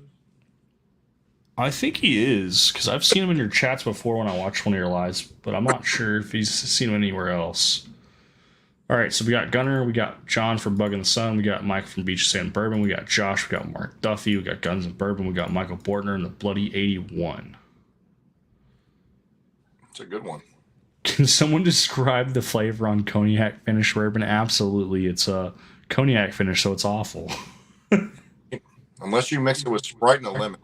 Great. I just don't like cognac finish. It seems like really, really bitter and really like just very forward. It's not smooth and sweet.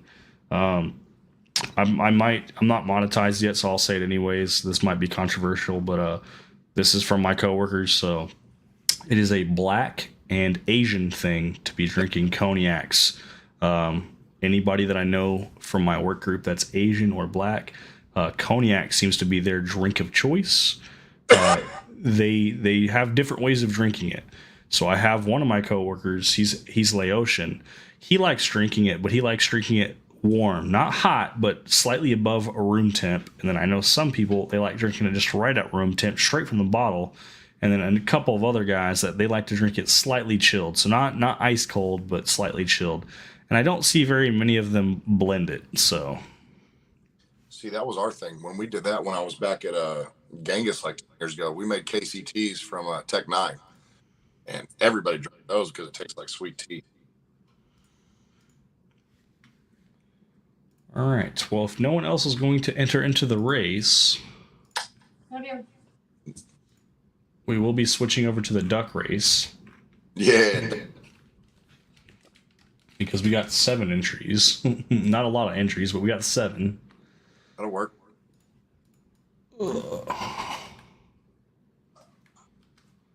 No, we got 8. I lied. We got Gunner, Bug in the Sun, Beach Sand Bourbon, Josh, Mark Duffy, Guns Bourbon, Michael Borner, and the Bloody 81. We got 8. Can't even count. We're going to run this bad boy for 2 minutes. Oh, Bourbon Riders just popped up. We'll add him to it. We have no problem changing this and adding it to him. That's right. I'm glad arsenic. I really like The it. good news is almost everyone in chat, not everyone, but almost everyone in chat that entered in, I already have all their information. So if one of them wins, we got them already taken care of. That's going to be. I will say that's like one of the best things is when we already have them in. Bob, do you want to win some freaking samples? Tyler wants to win some samples. He just entered in his. Tyler's local too. Yeah, he is. Beetlejuice. Hashtag Drizzo Nation, Bob. You want to be entered in? I know you normally pass it anyways. He's got one coming regardless. So. All right, let's get these names on the board.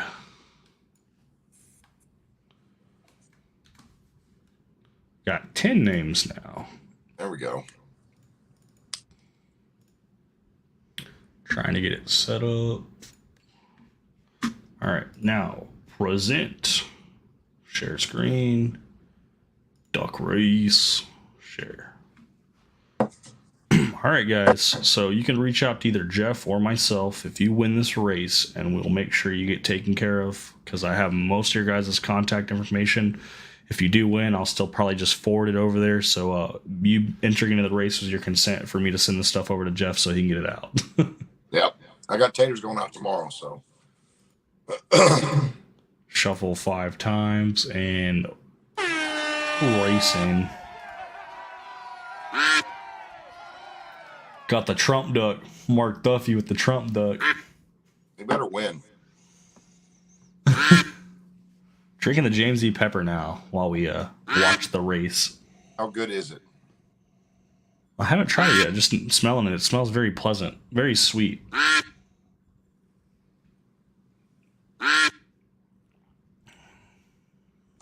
That's pretty good. Yeah. It's a little spicy. It definitely has a pepper taste to it, which is kind of in the name, James E. Pepper. Right. Hey, look who's in chat. Tater Dom, if you don't freaking send me your info so I can pay out your freaking winnings. I've got the info.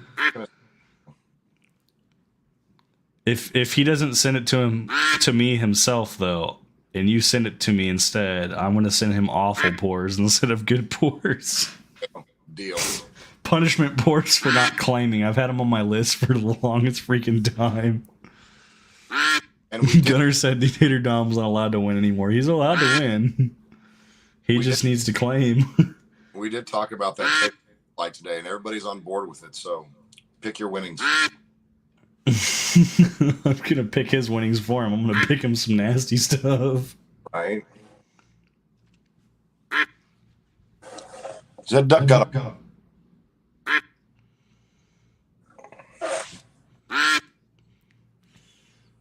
Oh, we're getting ready to get a reset here. Reset at 10 seconds, and then we're going to see some crazy changes. Oh, come on, Trump. Gunner is coming up on that top lane. Michael Bortner in that bottom lane coming up real fast. He's got the musket. Ooh! The witch, Michael Bortner, the witch stole it. Just like, never mind. Michael Bortner, you are the winner, sir. What is it? McKenna 10, Larceny, Barrel Proof A124, and Jack Sinatra.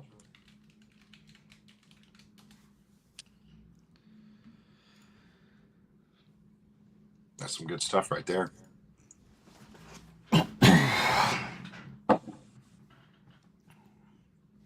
I heard all these people raving about this James E. Pepper. Some people said it sits on the shelf where they're at. And it just now hit Texas. They said it was there for over a year.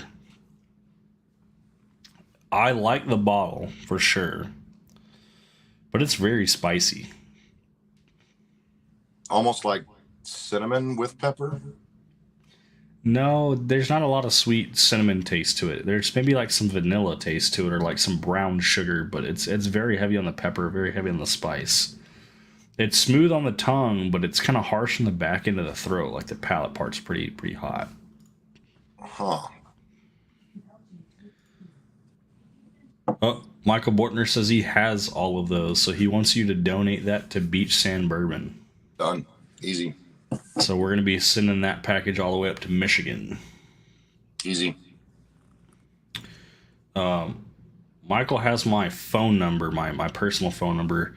I think I have your information already, brother, but just send me a text with your address so I can make sure I get that to Jeff so you can get your winnings, since we got a donation from Michael Bortner to send it over to you, sir. That'll work, man. Jack Daniel's Sinatra sits on the shelf for $180. It sits on the shelf here for around $135, $140 on the south side, Arlington, Fort Worth area. I know Jeff said it's kind of harder to find up north, but he knows a couple stores that it does still sit there. But it seems like a lot of the further north stores, they're more fine pickings. Like there's several that are missing their Sinatra, but down here it feels like everyone I walk into has a Sinatra. Yeah.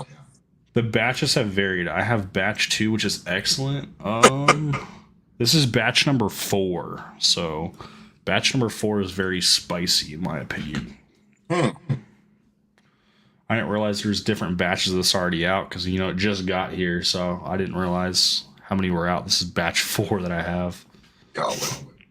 It's a cool bottle, though. I mean, it's got the texture pattern. Yeah. It's a good looking bottle. Perfect. Michael just texted me his address, so I've got it. Cool. Should get him. Yeah, I wasn't sure if I had his information, which I don't think I did, so I'm glad he sent that to me.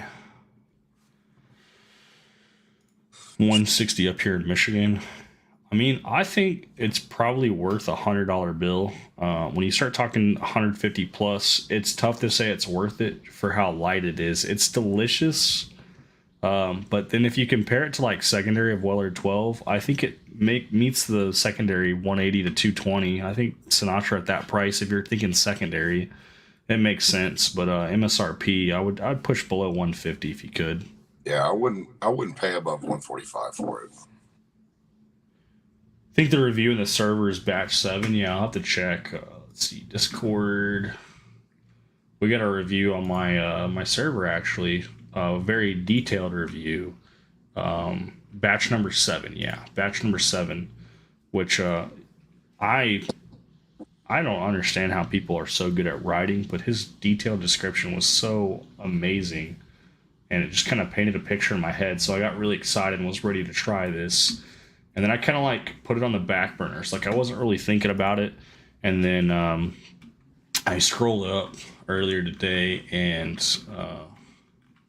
Mike Brock said this will be his Monday evening fresh crack. So when I saw that, I'm like, well, if he's fresh cracking, I gotta open it. So I'm like, if I go live, I'll do it on a live. Otherwise, I'll just do it on the Discord. But what better way to crack open a James E. Pepper? Something I've never tried or never even seen in Texas.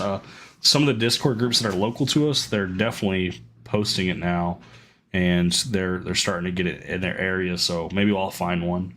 Tyler wants to know what they were racing for. They were racing for samples from Jeff. Yep. There was a Henry McKenna 10-year. There was a Larceny Barrel Proof A124, and there was a Jack Daniel Sinatra Select sample on the line. Yep. And I have 2 bottles of it, so I can front you this. But if you also want to include a 4th sample in that, send Michael the Natterjack Cast Strength sample as well. And I'll get you straight whenever you come over on Saturday with the 2 ounces back. He hasn't had it, right? He's been waiting. No, he hadn't had it yet.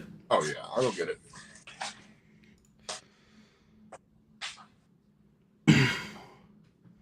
Yeah, Texas just got this James E. Pepper, apparently. It's a beautiful bottle. But I haven't seen it yet, so I don't know what batch is coming out here in Texas. But if they're already in batch 7, I don't know how far out it is.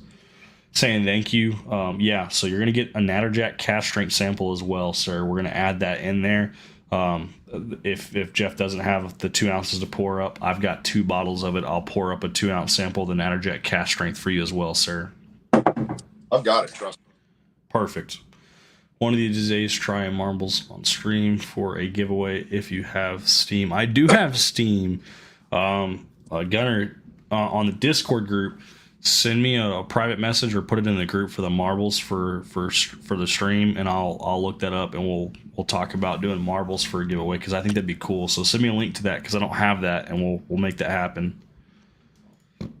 Mr. Lopez coming in late saying great giveaway like always. Sorry you missed it, Mr. Lopez. Oh yeah, Natterjack Cast Strength sample going to be mixed up in there, brother. We're going to add that to your box. If Jeff didn't have it for you, I had it for you, because I made sure we got 2 bottles. Pepper is a brisket pour. Yeah, absolutely, Tyler. Tyler's the one who actually picked him up on the way over to my house for that live stream, the 2 Natterjacks, and I compensated him for his time for swinging by. What was it, Trick and Trades or Trick of the Trades? Yep, Trick of the Trades. Definitely worth getting that Natterjack Cast Strength. I don't care how much those cost.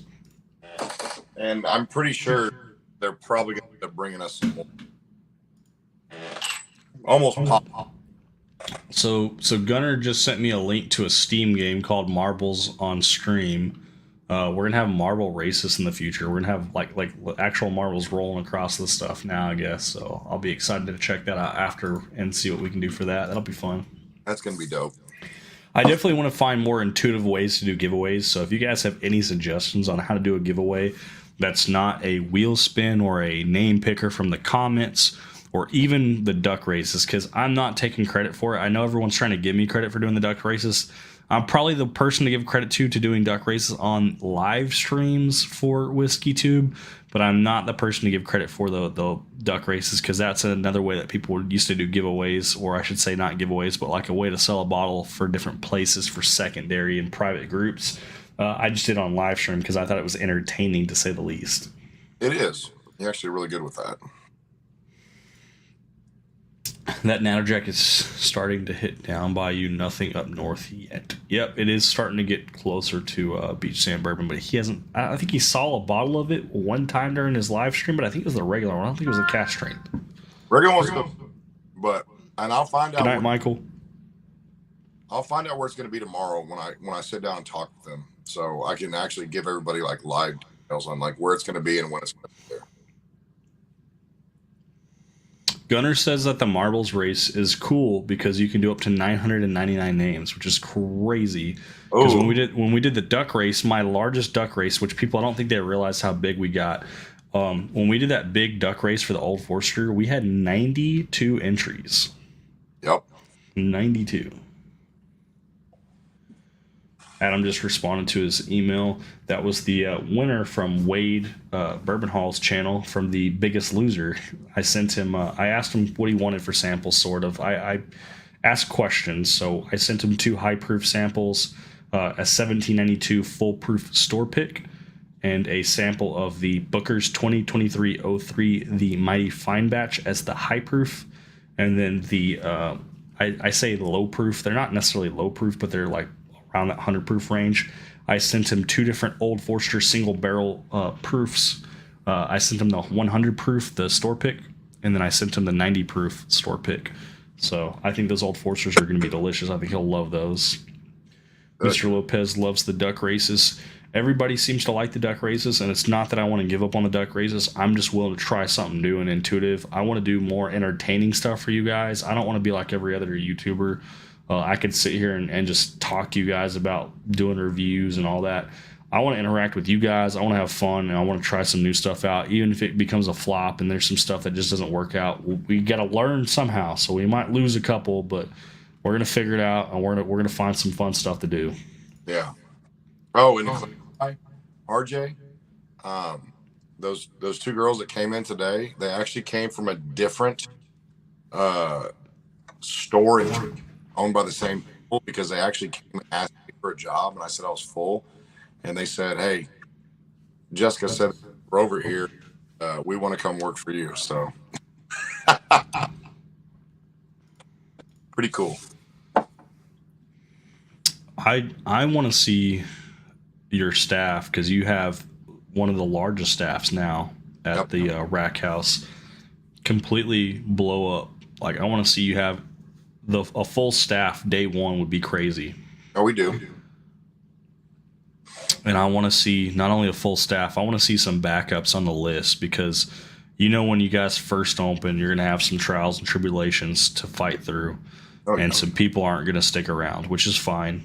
But to have some good people on backup, ready to call to take their place, because I would like to say everybody is replaceable, but there are certain people that are definitely not replaceable. When you find a good person, you do not want to piss that person off or screw them over or make them want to leave, because you want to do everything you can to retain them within reason.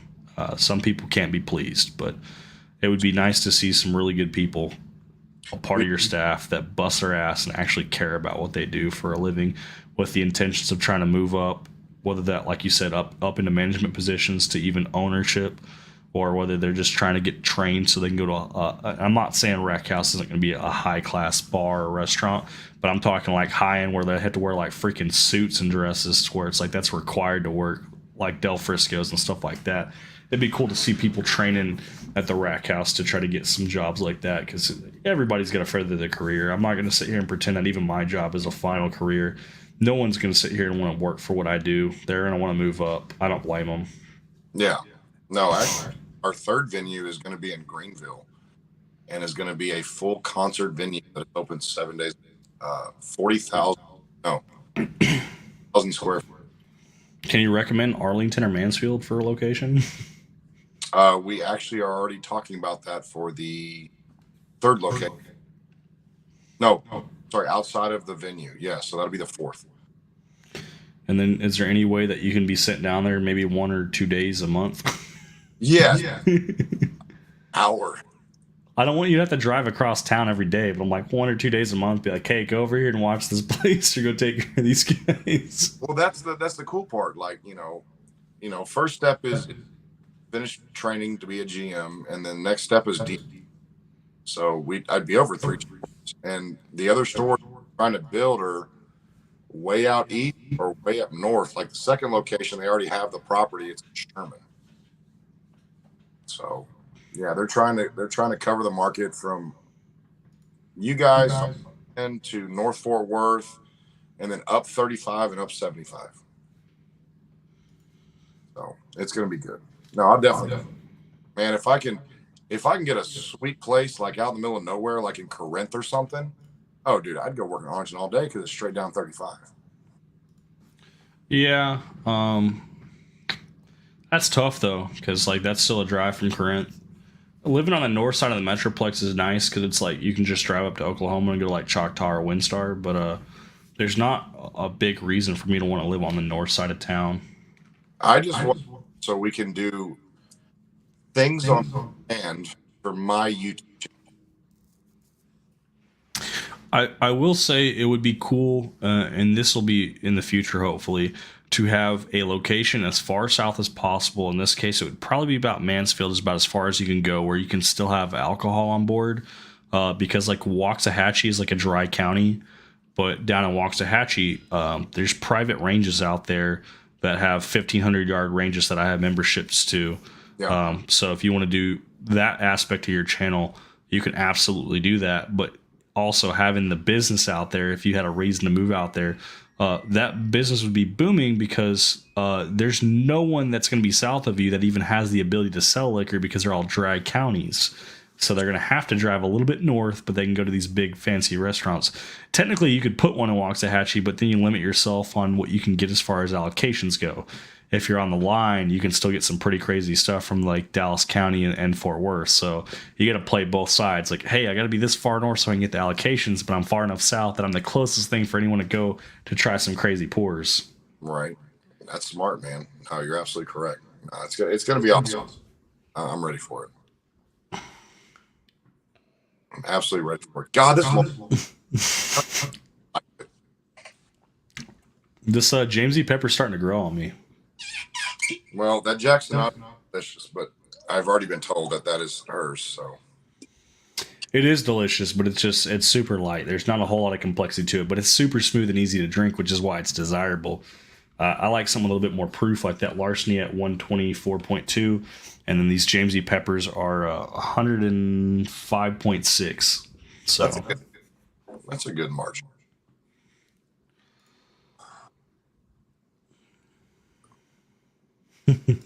Oh my gosh.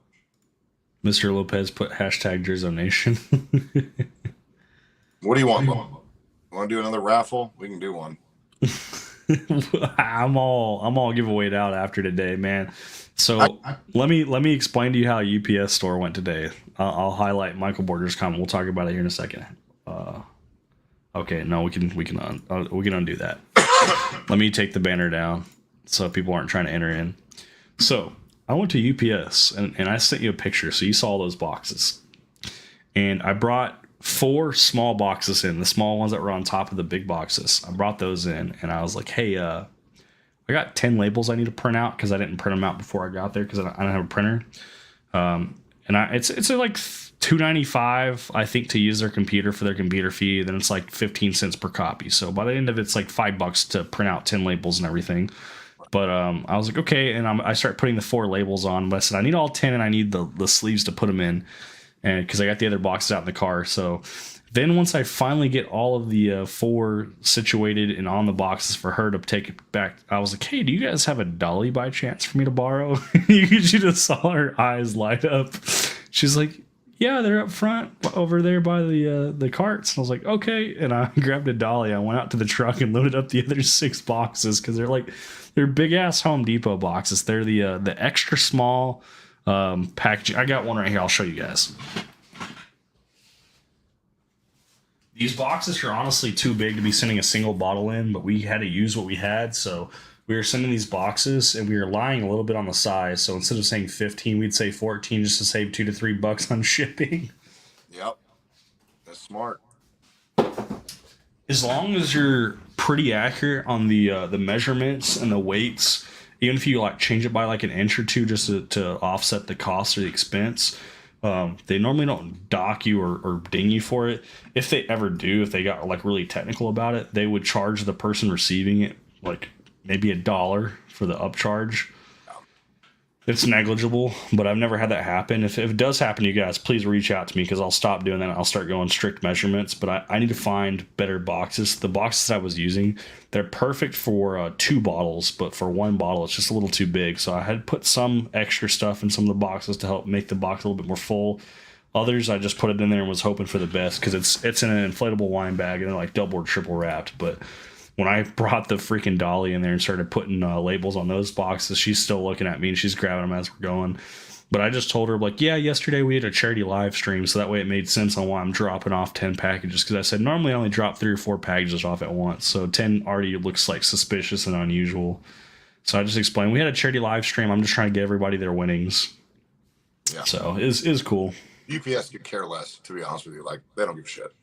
They really do just care less. But when I'm bringing in that many, I'm not trying to be suspicious, especially because every single one of those has a bottle in it. None of those had sample. 3 of those packages had samples. Mr. Lopez had samples. Victor from the Whiskey Panda had samples. And I think one other person had a couple samples in there with a bottle. But all the other packages were all bottles. That's crazy. And I know I sent you how much the shipping was too. I was like, damn, like I was trying everything I could to like pinch pennies. I'm like, let me just see if I can cut more cost. Oh, dude, I just got another fat check today. Another one coming on Friday, another one coming on Wednesday. I am good. Ooh, you haven't had C920 or the A124. Those are on your bucket list. A124 larceny barrel proof is pretty freaking delicious, man. Good. And I filled it to the brim, so. I guess since you're getting the winnings, you'll be able to try it to see if it's actually something worth keeping on the bucket list. I mean, if you really want to, I know a place that's got cake out of the area that no one really goes and looks for, so I don't put it on the shelf. The work it takes to collect the extra dollar is not worth it for them. Yeah, but you still got to be within reason because if you get too crazy, they will start flagging your shit and beating you up for it. So I try to make sure it's not too far off. So like a couple of the boxes that were 15 inches long were like, nah, they're 14 inches long. Because you'd be surprised because I tried it with 2 different labels for the giveaways that were sent out today. And one of them was like $19 and some change. And then after I dropped it down by an inch, it dropped the price by $3. So it's crazy how much an inch can actually matter because, you know, your wife's not going to know what an inch is, but UPS is going to know what an inch is.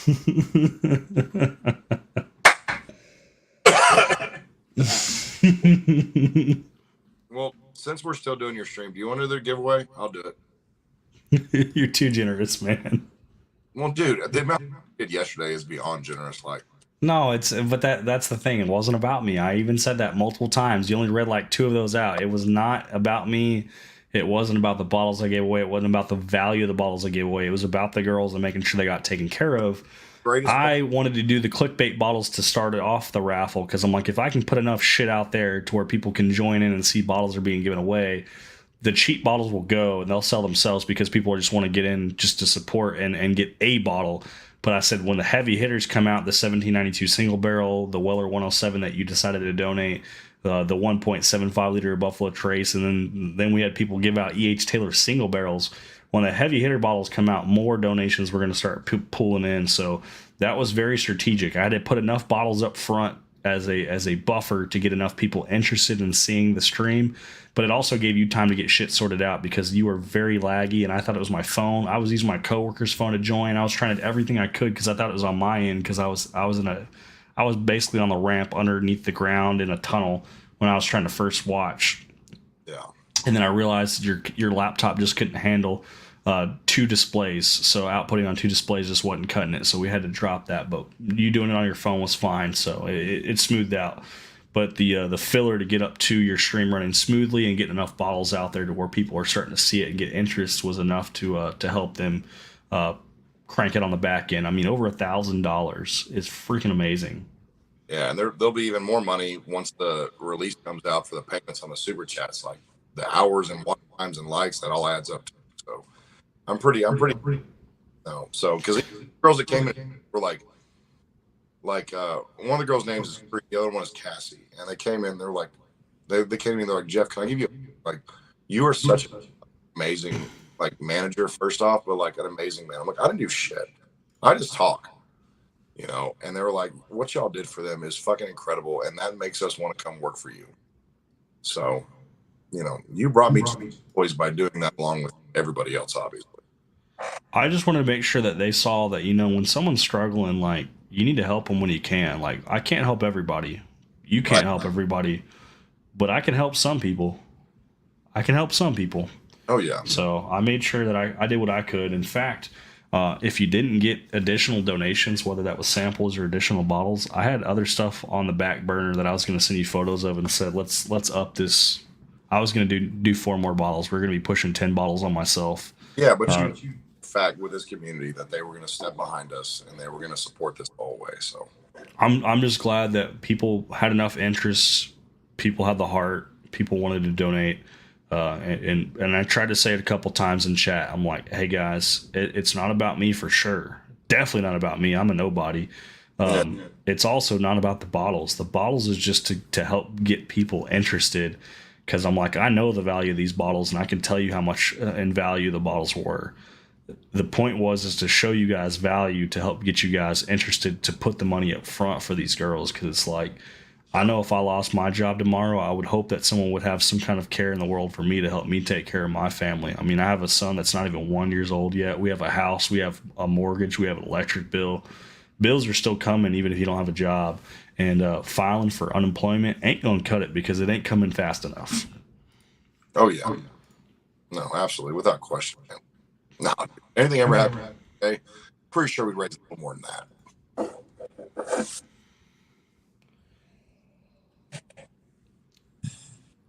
No, I'm just so glad we were able to take care of those girls because I mean that's tough. It is. That's up shit creek because it's like they are set up for their future already, but their future has not started yet because your business has not opened yet to supply them with a check. That's the problem.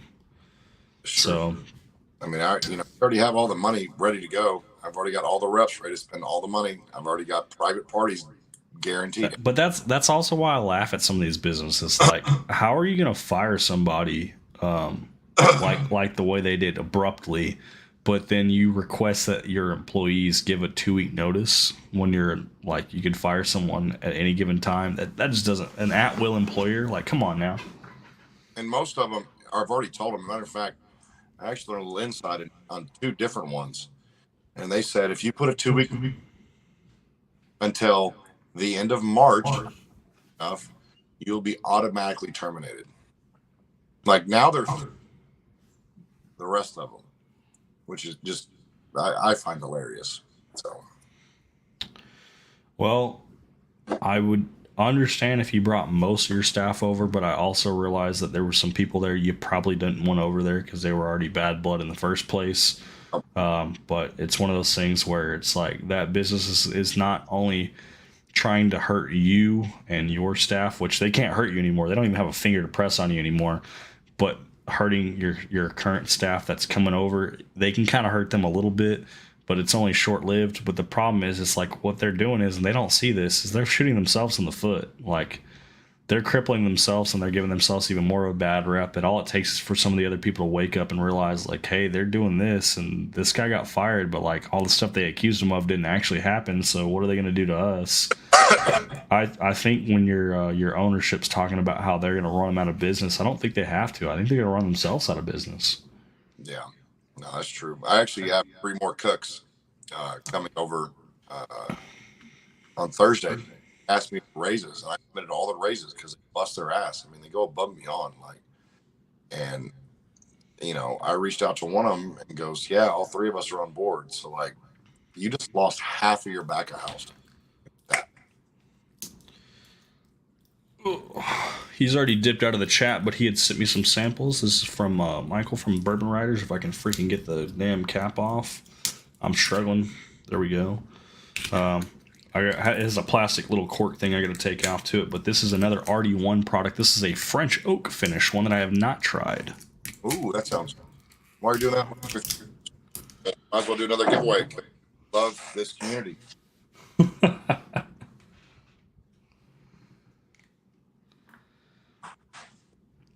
Beach sand bourbon, man. Yeah, if you got to be up at 4 a.m., I don't mind you dipping out. Do what you got to do. But I got your information because you sent it to me in a text. I'll make sure I get it to Jeff so Jeff can get your giveaway out. Jeff is normally pretty good. He'll send me the tracking for it as well, and I can send that over to you if you care. Otherwise, it'll show up when it shows up. Up to you, brother. Have a good night, though. All right, RD1 French Oak.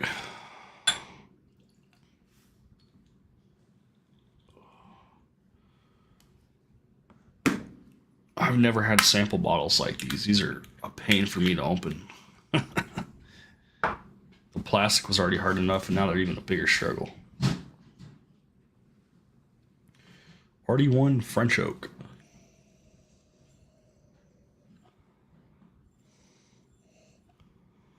Very oaky.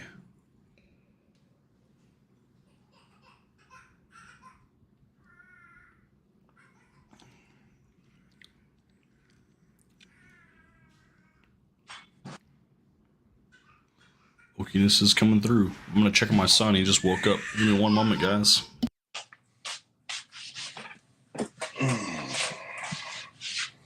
And while we're doing that, I have gifts, guys.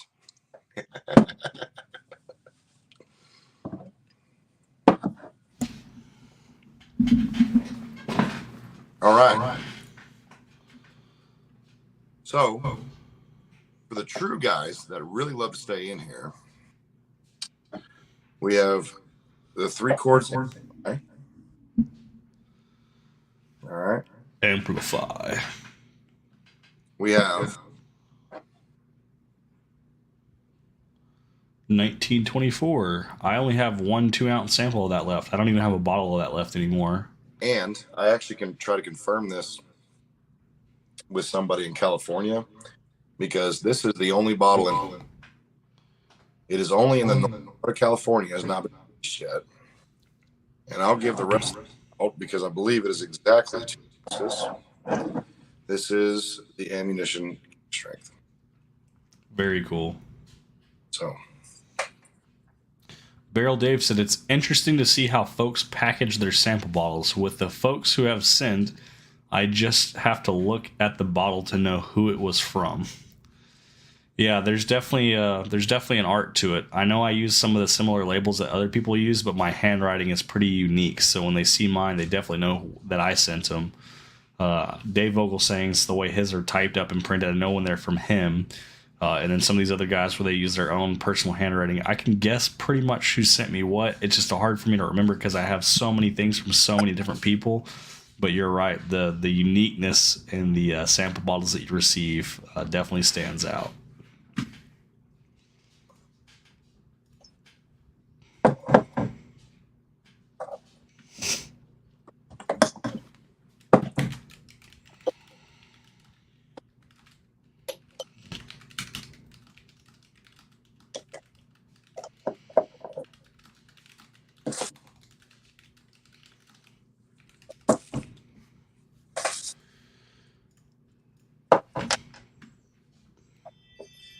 Candy and Dave's are very organized, and mine are not. It is 10 o'clock. There is no way in hell that there's a person out front. I'm guessing they're cats.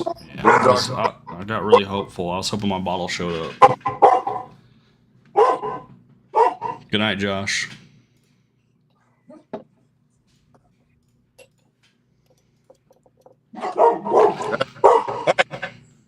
Yeah, attack dog.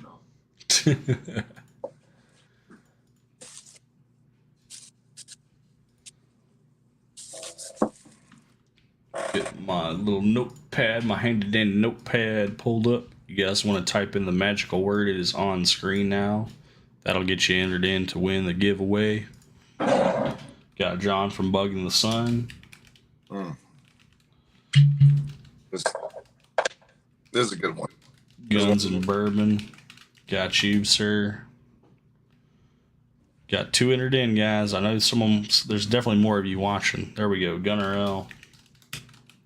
I also know there's a stream delay too, so it could just be being fast on the gun. Got Jesus from the Bloody 81.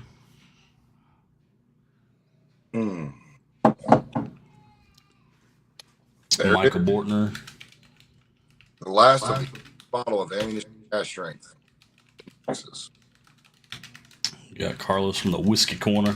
And so God knows when. If Whiskey Corner's popping back in chat, that means it might be time for him to come on the live. He might come on the live too. Right? He asked if we'd be going on for a while. He said he might join after the kids go to sleep. Well, I'll tell you what. As much as I love everybody, I hope he wins because this is going to take a long time in Florida.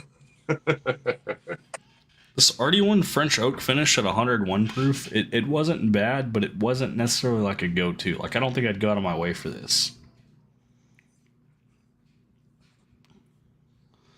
How long you want this to go for? I don't think there's too many people in chat. If they want to enter in, the magic word is on screen. Go ahead and type that magic word to be entered in. Distilled, aged, finished, bottled by the Ammunition Distillery. Got Bob Santos entered in. I almost missed Bob. I can't miss Bob. Bob's someone that you definitely can't miss. Barrel Dave, are you trying to enter in on this too? That is, dude, that stuff is incredible. Like, it is freaking good, especially at 110 proof. It is phenomenal. I think I was actually able to try that when I came over to your house. You guys weren't even going to pour it up for me, and then you gave me a little sample of it, and I was like, man, this is pretty good. It is freaking. It's their first time MGP. It is their shit now. So, and that Barrel is Dave over here opting out of the entries. By the way, Barrel Dave won one of your live stream giveaways for the charity event, and he actually, I don't know if you, I know you didn't see it. I said I don't know if you did. You didn't see it for sure.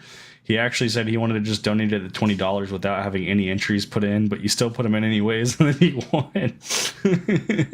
Which one did he? I don't know. Let me check real quick. I got my phone because you sent me the list. I mean, sometimes I just force people to claim their prizes too, even though they didn't want to be in it, because it's like some of these guys need to win too.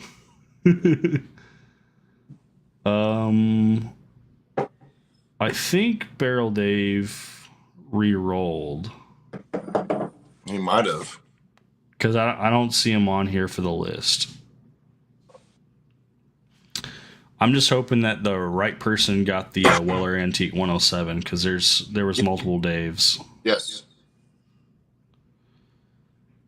Because I'm like, I just sent out a Weller 107 that I had like quadruple wrapped because I'm not letting that bottle break. Right. Hey, Independent Joe's in the house. Independent Joe, we got some samples on the line for a free giveaway. If you want to enter in, just type in hashtag freedom. That is a good one. Not trying to get into too much drama. Not going to try to bring up too much drama either. But I had a pretty crazy night the other night on a live stream where I wasn't on the live stream, but I was brought to my attention that I was being talked about on that live stream. And it was not in a good way. And the only person that was on camera at the time was Independent Joe that stood up for me. So cheers, Independent Joe. Really appreciate you, man.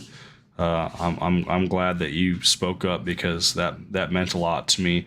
I took some of that shit very personal, and I probably shouldn't have. But you never want to hear people talking bad about you, especially when they're not saying it to your face. So when I popped up in chat, I think that surprised a couple of them. But I clipped it, so I have that, and I'll remember that for a while because it shows who your real friends are versus who your fake friends are. Some people. They're quick on the keyboard, but they're not quick on their toes when they're face to face with you. So I wholeheartedly have met Jeff, and I stand behind him. He is an awesome person, and he is a friend of mine. I can't always say that about people that I just meet online until I meet them face to face. So Yeah. it's just tough, hard truth, I guess. Didn't want to be too naive, but I was a little bit naive about who was my friends and who wasn't. But I know. thank you, Joe. Thank you, Joe. Absolutely, Joe. That's badass of you. Because trust me, I hired people and gave them prime spots and did everything for them, and they turned their backs on me quickly. So Terrible, very terrible. So all right, so we got 1, 2, 3, 4, 5, 6, 7 people entered in. We got John, we got Guns of Bourbon, we got Gunnar L, we got Jesus from the Bloody 81, we got Michael Bortner, we got Carlos from the Whiskey Corner, we got Bob Santos entered in for the giveaway. Joe is the man, Carlos. You are absolutely correct. he is. And Not only does he serve his, or I say serve, not only did he serve his country, but he also serves the community. He is an awesome guy.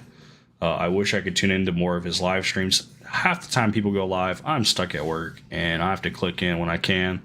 I know he had his daughter was on camera the other night for a live for her birthday, so it was really cool to be able to pop in. I wasn't able to hang out for too long, but it's just nice to say happy birthday to her before we bounced out. Absolutely. And I think we should one that if or Carlos wins, they can't refuse samples. They can't refuse samples. We got Keith P that just entered in. I like when they can't refuse samples, but sometimes they can refuse if you don't have their information because they just won't send it to you, like Tater Dom. Right. I don't know this, and like this is special. Like the fact that I was even able to obtain this, and that's the last of it. Like, yeah, appreciate that. Sure. I'm working on it. I'm so sorry. I'm super slow. I'm working on it. Hang on. Bob Santos wants me to post his channel. I'm going as fast as I can. Oh, all right. The link that I just posted is a link to Independent Joe's channel. Go check him out, guys, if you haven't already. Most of the guys in the community, they've already been subscribed to him. But if you haven't been, click on that link. Go check him out. Drop him a subscribe. Like and comment on his videos. He does live streams. He does videos. He's a pretty cool dude. He's on the West Coast. He's in California. So, I mean, it is what it is being in California. Jeff dropped out, so I'm sure Jeff will be back quickly. Mr. Lopez just popped in. Bob Santos just subscribed to you, Independent Joe, so we at least got you one more subscriber. Got Mr. Lopez bringing Jeff back on because Jeff had dropped out. We don't know what happened, but it's okay. I was trying to click on it, and I realized I'm on my phone. I'm not on my computer. All right, so we got Bug in the Sun John, we got Guns and Bourbon, Gunner L, the Bloody 81, Michael Bortner, Whiskey Corner, Bob Santos, Keith P, and Mr. Lopez entering in on this giveaway. That's dope.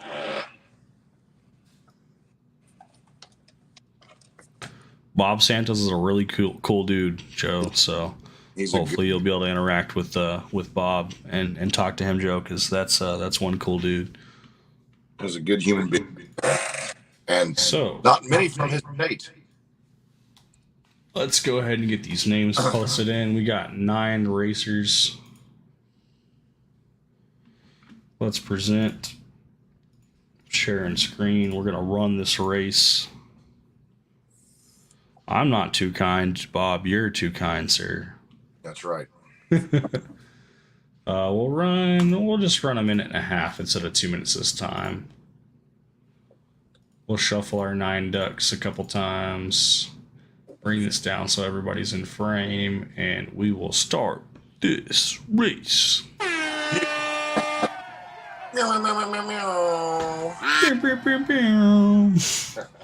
My voice can't do it right now. Got the air horn. I can't be too loud. My son's sleeping next door, but I think it'd be hilarious if I had an air horn that I could have like a soundboard and play the air horn on the screen. All right, so I got a Laws Experimental Barrel 4-grain Amaronic finish, 124.4 proof. I'm gonna pop this bad boy open and try this.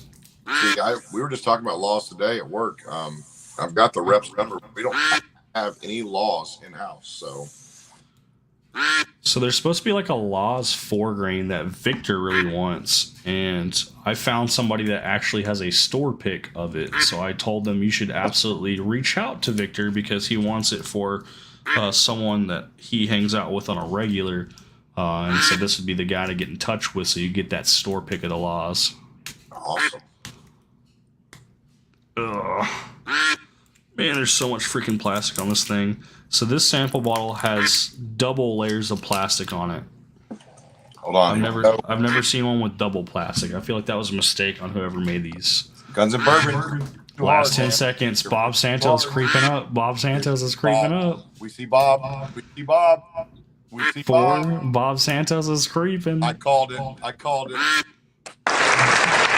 Bob Santos squaring up with all of them. That's what Bob Santos squeezed it. That's cool, man. I'm for what you are sending me, I am so glad that I can send you the last bit of the only bottle in Texas. Like, I really am. That makes me happy. Bob definitely has some really cool stuff that I've never seen, and when I have seen it, it was at museums pricing. So, Yep. That makes me happy. Yep. And I don't know if they have record up there yet. I think they do. I know they don't have that ammunition though. They definitely don't have that. Definitely don't have that. That's for sure. Cheers, Bob. Yeah. W's in chat for Bubbo. Let me close this, and before I forget, let me open up my giveaways so I can make sure I add them on there. Yep.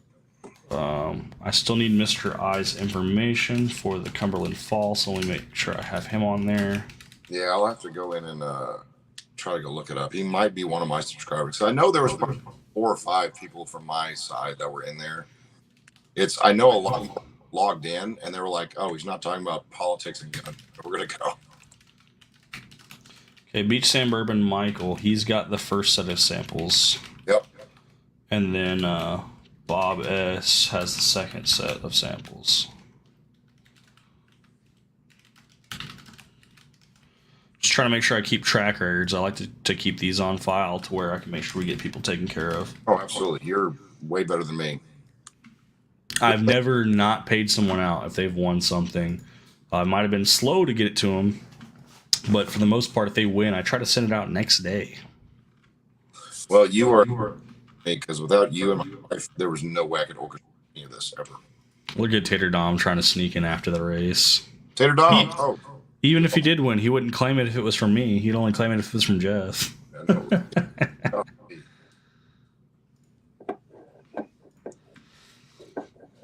Tater Dom was one of the very first supporters of my channel. Like, he was there, I think, pull up when I had like less than 20 subscribers. Wow. Yeah, I've got those samples. They're going out to him tomorrow. Mystery samples, but one is Alec. What the hell is aromatic, whatever that finish is? Aromatic? Armagnac? Armagnac? Yeah, Armagnac. What is that supposed to be? Because this thing is way crazy. That's going to be like super awkwardly sweet and then bitter. Okay, yeah, that's what I'm getting. Yep. It's very unique. I can't think of the flavor profile right now. There's an actual tasting note that I'm thinking of. I just can't put a name to it. Yeah, it's called Armagnac.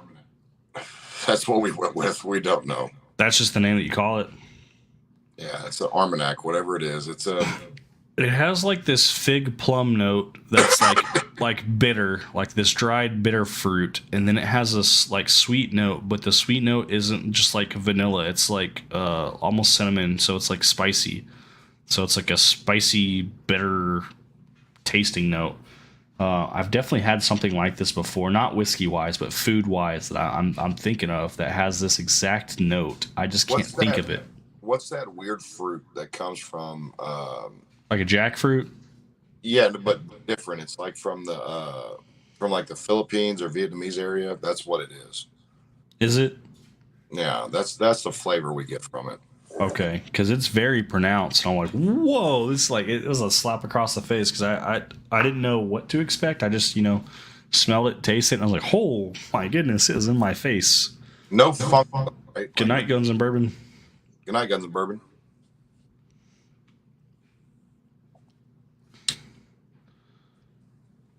Yeah, guys, go check out Gunner's post right there. He posted Drizzo's channel. Click on Drizzo41 right there. Go subscribe to him if you haven't already. We do have a review coming on Saturday. And we have Barrel Dave spitting the knowledge. It's a type of brandy that's distilled in the Armagnac region of France. Yeah, that fruit. I actually don't mind brandy, which is funny because I don't like cognac, but brandy's not as bad to me. I like brandy better. So did you ever drink Grey Goose? I have. Did you like Grey Goose over other vodkas? Yes and no. I liked it better than some of the entry level bottom shelfers, but I didn't like it for the price. I think there's better vodkas for the price. It's I'm a because big fan of the Russian potato vodkas, to be honest. oh yeah, no, those are definitely. I mean, I won't drink vodka ever again. Those are definitely. So Grey Goose, they're so expensive is because it's mixed with Hennessy. Makes sense. Carlos spit knowledge, but Carlos isn't just spitting knowledge. He's also backstage. Ooh, We got the whiskey corner in the house. What's up, y'all? How you doing? Cheers, Carlos, man. What's going on, brother? my favorite reggaeton DJ that will be performing at the Rack House.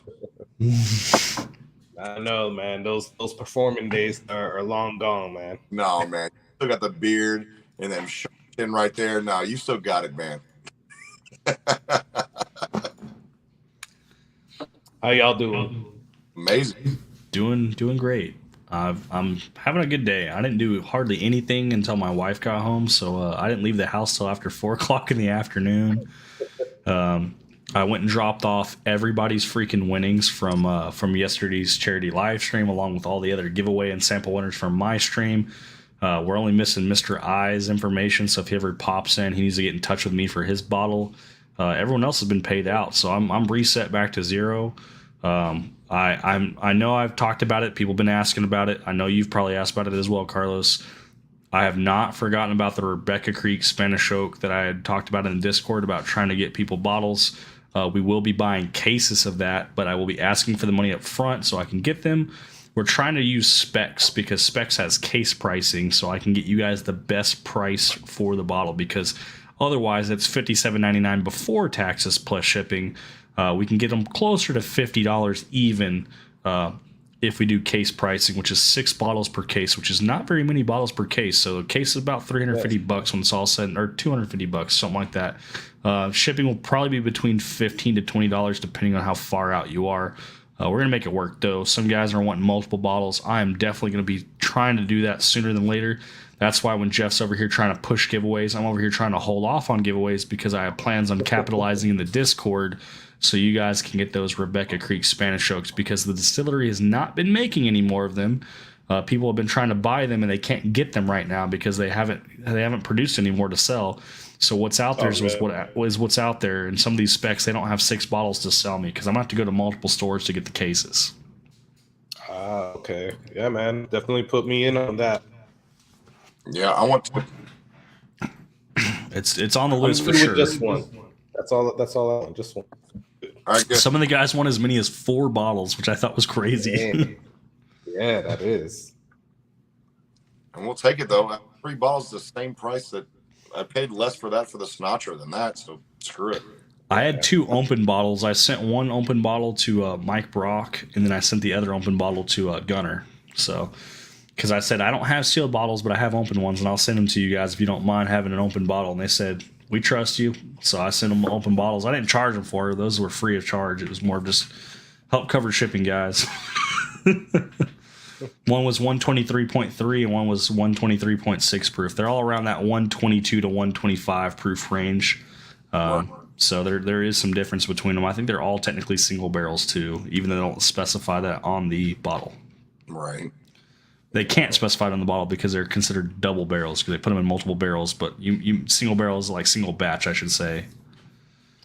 They all have like different proofs. They're all like around the same proof, right? Yeah, they're all around that like full proof 129. range. They're like around 125, give or take. Okay. Yeah, I saw one the other day. Somebody like posted it on one of those I guess secondary groups or whatever, and it was like, "Oh, this is the highest proof that I've seen." It was like 129 or something like that. That is pretty high for a Spanish oak. I was looking at them. They actually have, and some of these go up to hazmat proof. They have a 15-year bottling of Rebecca Creek, and the label that's on the front, because I know you have the Spanish oak, is a sticker. Well, on the 15-year, it's a metal sticker, so it's like might be just all metal, but it's crazy.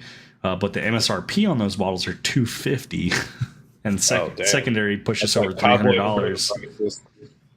It is cowboy bourbon prices, but you're talking about like a Rebecca Creek 15-year-old whiskey with a metal plaque on the front of it. Some of it's MGP, some of it's are actually their own distillate, so you have to figure out which one's which, and some of them push just underneath hazmat. Fair. Yeah. Exactly. Carlos, have you had the Sinatra? I do not.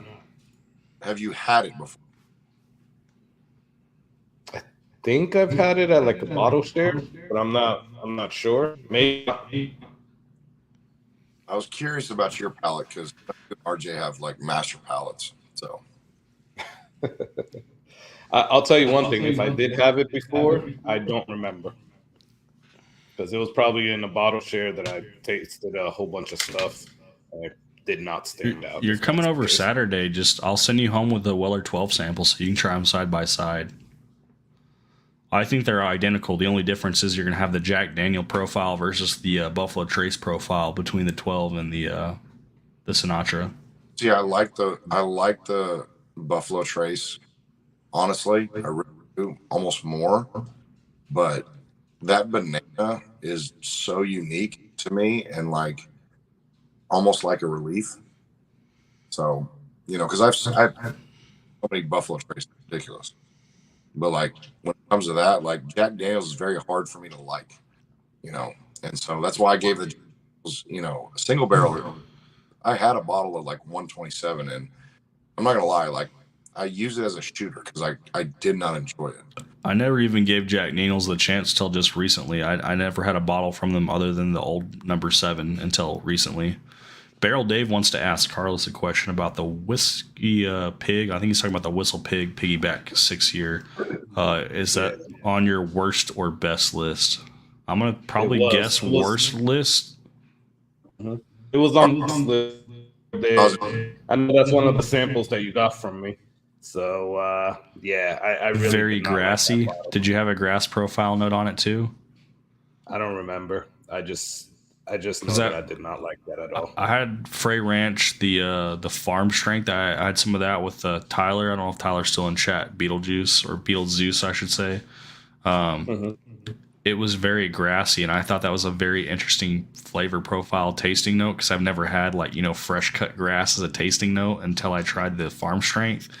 And I was like, damn, this is weird. Like it tastes like fresh cut grass, and it has like this pasture, not like a bad pasture, not like a manure pasture, but like if you went to a ranch and you were outside there and they just cut the grass. That was the tasting note. That was the best way to put it. And I was like, why does this taste like grass? Like this is so weird and bizarre. Yeah.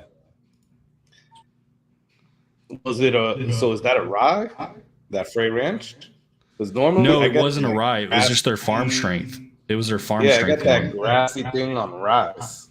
Yeah, on ryes I would too, but this was their bourbon. It was a farm strength bourbon. Yeah. Interesting.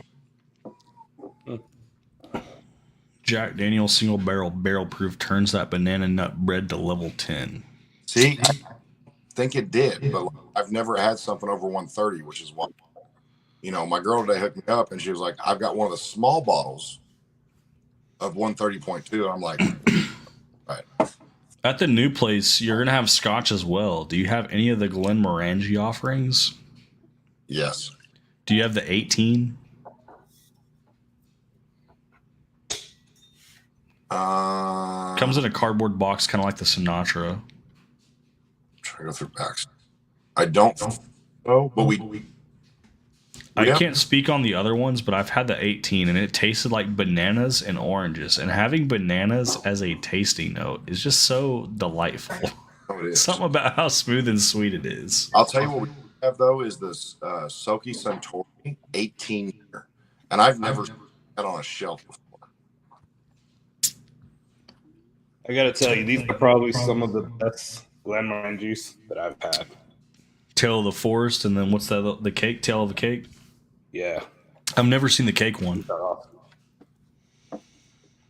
The Forest I have seen, and the Ocean one. I think there's an Ocean one. I think I've seen that one, but I've never seen the cake one before. Yeah, they got the Tokyo one out right now, and they have the winter one with the Tail of Forest. They have the Tokyo one with Total Wine.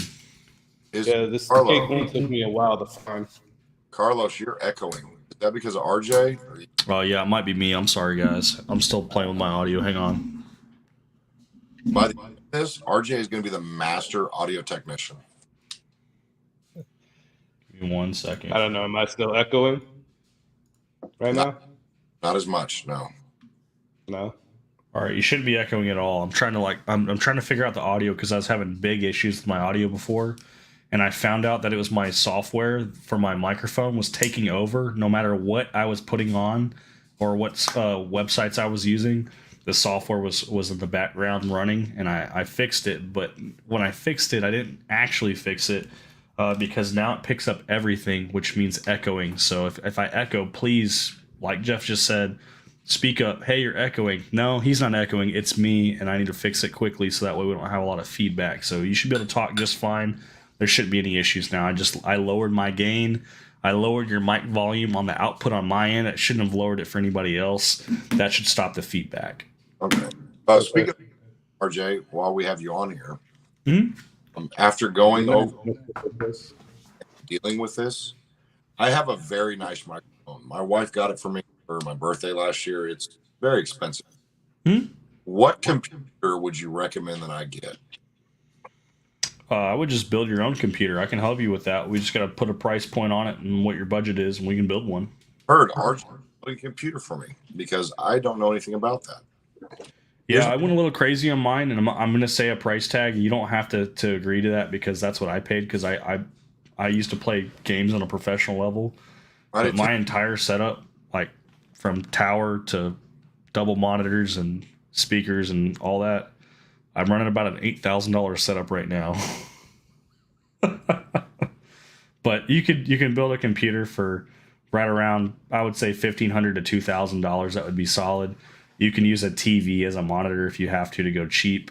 You can buy cheap monitors too, but you just need a monitor. But the computer at $1,500 to $2,000 sounds like a lot, but the mouse keyboard we can source that. We can keep stuff pretty cheap. Webcams have come a long way. This is called a Depths Tech, and it goes up to 4K. It drops down to 30 frames, so I had a 1080p that was 60 frames. This is 4K at 30 frames. Most of the time when you're streaming anyways, it's already going to knock your frame rate down to 30, so you're not going to see a difference anyways. Okay. What monitors? Are you using Asus monitors? I'm using an AOC monitor. I have an ultra wide curved monitor. This thing's freaking massive, and then I have it on a piston mount, so I can literally pick it up and I can like swing it to where it's sitting like here, so I can look at it this way. That's why sometimes you see the shelf in the background, or when I'm sitting with my cabinet in the background, the piston literally pulls the monitor out and moves it like way over here, and it helps me to where I can see it. Super cool though. The monitor I got from eBay, I want to say I paid around $450, $500 for it. It's normally like an $800 monitor though. Okay. What do you think? We can get monitors for cheaper. You don't have to go crazy. I was using Biotech, 1080p. 1440p, not 1080p. 1440p curved monitors. They were like 24 inches, and they were like maybe $150 a piece. What do you think about the Spectra monitors, the new ones that are curved 32 inches? Yeah, I mean, as long as there's no dead pixels and the latency's up, it doesn't really matter too much about your monitor as long as you just have one that's solid. It'll also be nice because if you're playing on your games when you're gaming, I know you play Apex you play on console, correct? Yeah. You can use a gaming monitor for your computer on Apex, and you'll see drastic acceleration on that too. It'll be a lot better, a lot less input. Well, yeah. Yeah.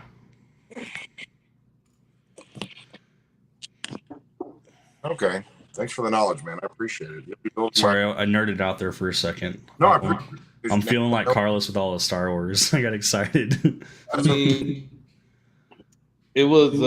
I'll tell you one thing. A lot of the stuff that you said, went over my head, but it's still cool to know because just like Jeff, like I want to upgrade my computer as well, but yeah, I've built several computers, and I would never have done that before if it wasn't for one of my friends that really got me into the idea of building a PC. My first computer I ever made was $750.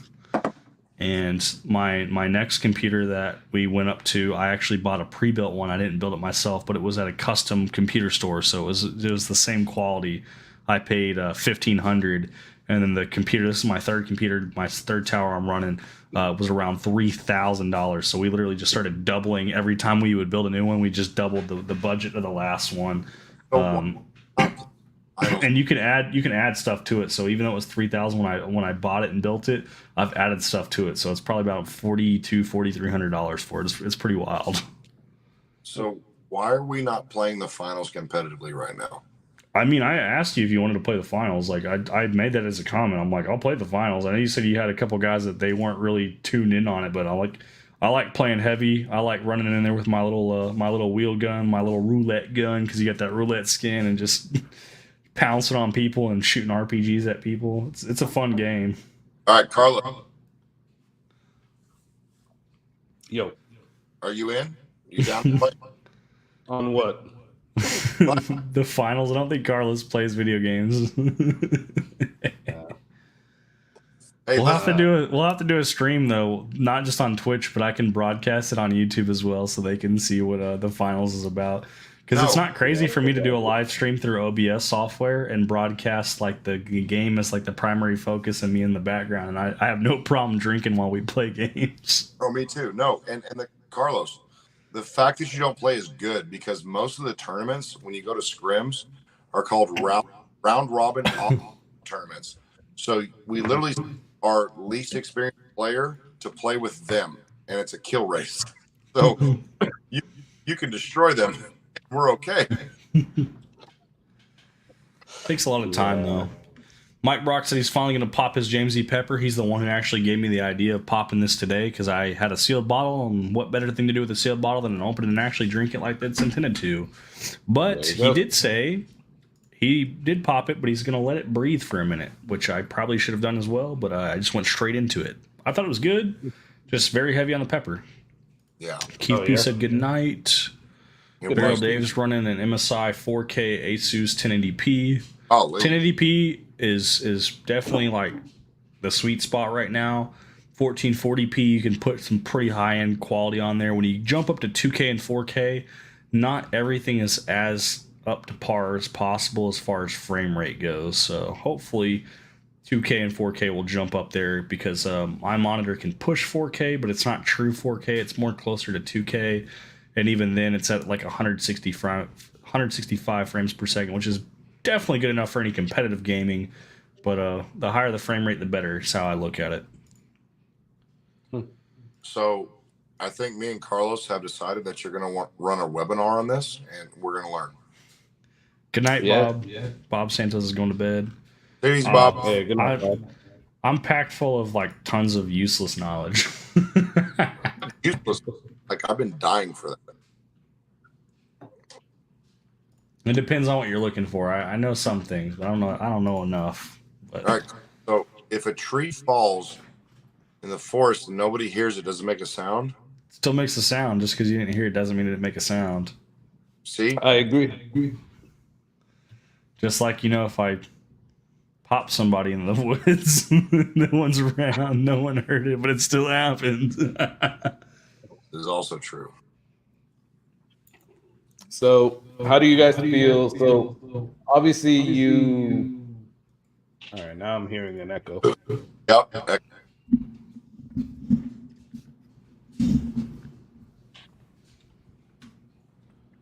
Try again. For all this expensive audio. Right. It's the software. I'm using Logitech's G Hub, and it's like the software on here is crap, so I'm gonna have to like kind of play with it. So if you guys still hear your echo now, I'm gonna have to change it again. It'll be on Carlos, not me. It's not Carlos. Carlos is trying to break my system, which is perfect because that tells me I need to fix things. There you go. So, what I was going to say is, so you guys are obviously building. All right, the echo's back. Yeah. Carlos is Darth Vader. Kind of intimidating. All right, try again. Ooh. HTL's open to trade for. Okay. Sorry. We switched to directional on the microphone, so it should only be talking like directly into it now. So I think you'll be fine. Try talking now. Mic check. Mic check. Any echo? Small. I didn't hear any. Did you guys hear that? No, nothing. Well, I didn't hear any issues. A little better now, yeah. Okay. So before it Raise comes the back, noise reduction. Let me just finish what I was gonna say. So this is all PCs that you guys build, right? Nothing Yes. with like Macs or anything like that. Just PC, yeah. No Mac. Mac's a hard build. Yeah, I know. The thing is that I'm already like I'm already all into the Apple ecosystem. Well, I am too, but when it comes to my computers and like gaming and stuff, like I've the sheer mass power compared to what Apple, and like I know a couple guys kind of like RJ, but they do that stuff and they have to jailbreak that shit like nobody's business to be able to import and put in more, parts and pieces and stuff. Yeah. No, it just gets hard when I have to like send files from like my phone to the Mac and stuff like that. It's just a lot easier, quite honestly. Right. No, it does simplify it. Like if you got all Mac products and stuff, like from a watch to a phone to a computer, tablet, and then your printer, like all of it syncs and you can just drop it and it goes. It makes it so much quicker. Yeah. All right, I turned echo cancellation on for the StreamYard aspect, but not my default mic aspect.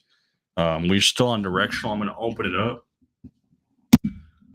So whenever you guys are talking now, I turned you guys back up too. So hopefully there won't be any echo. Now that the StreamYard should be doing echo cancellation, because I don't wear a headset because it's almost impossible to wear a headset with a cowboy hat on unless I had an earpiece. So hopefully the echo's gone.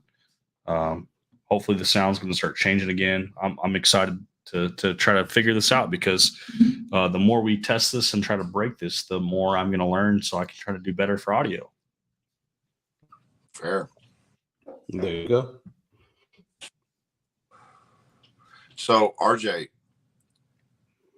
could you do something for Carlos as far as Apple or no?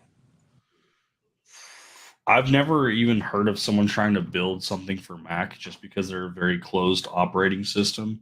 And in fact, anytime you open any of their computers up, you void the warranties. I don't think you'd really do anything Mac related, unfortunately. Software, yes. Hardware, no. Yeah. I mean, my whole thing is just the whole like moving files. It's just easier to airdrop everything.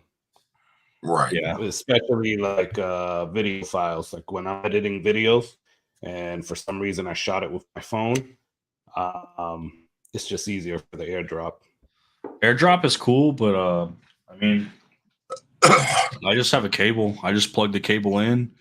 My phone comes up on my documents. I go down in my Galaxy. I click on it, open DCIM, open up camera, scroll to the very bottom, drag and drop videos, file transfer on like a 4K video that's 20 minutes long, might be like 10 minutes, which I know sounds like a long time, but you're trying to keep the same exact like rates and everything without losing any quality. Yeah. And it does the job for me, but I've also done it as to where I was like trying to like not airdrop it, but like basically like email it, like download it like a online virtual like Wi-Fi download.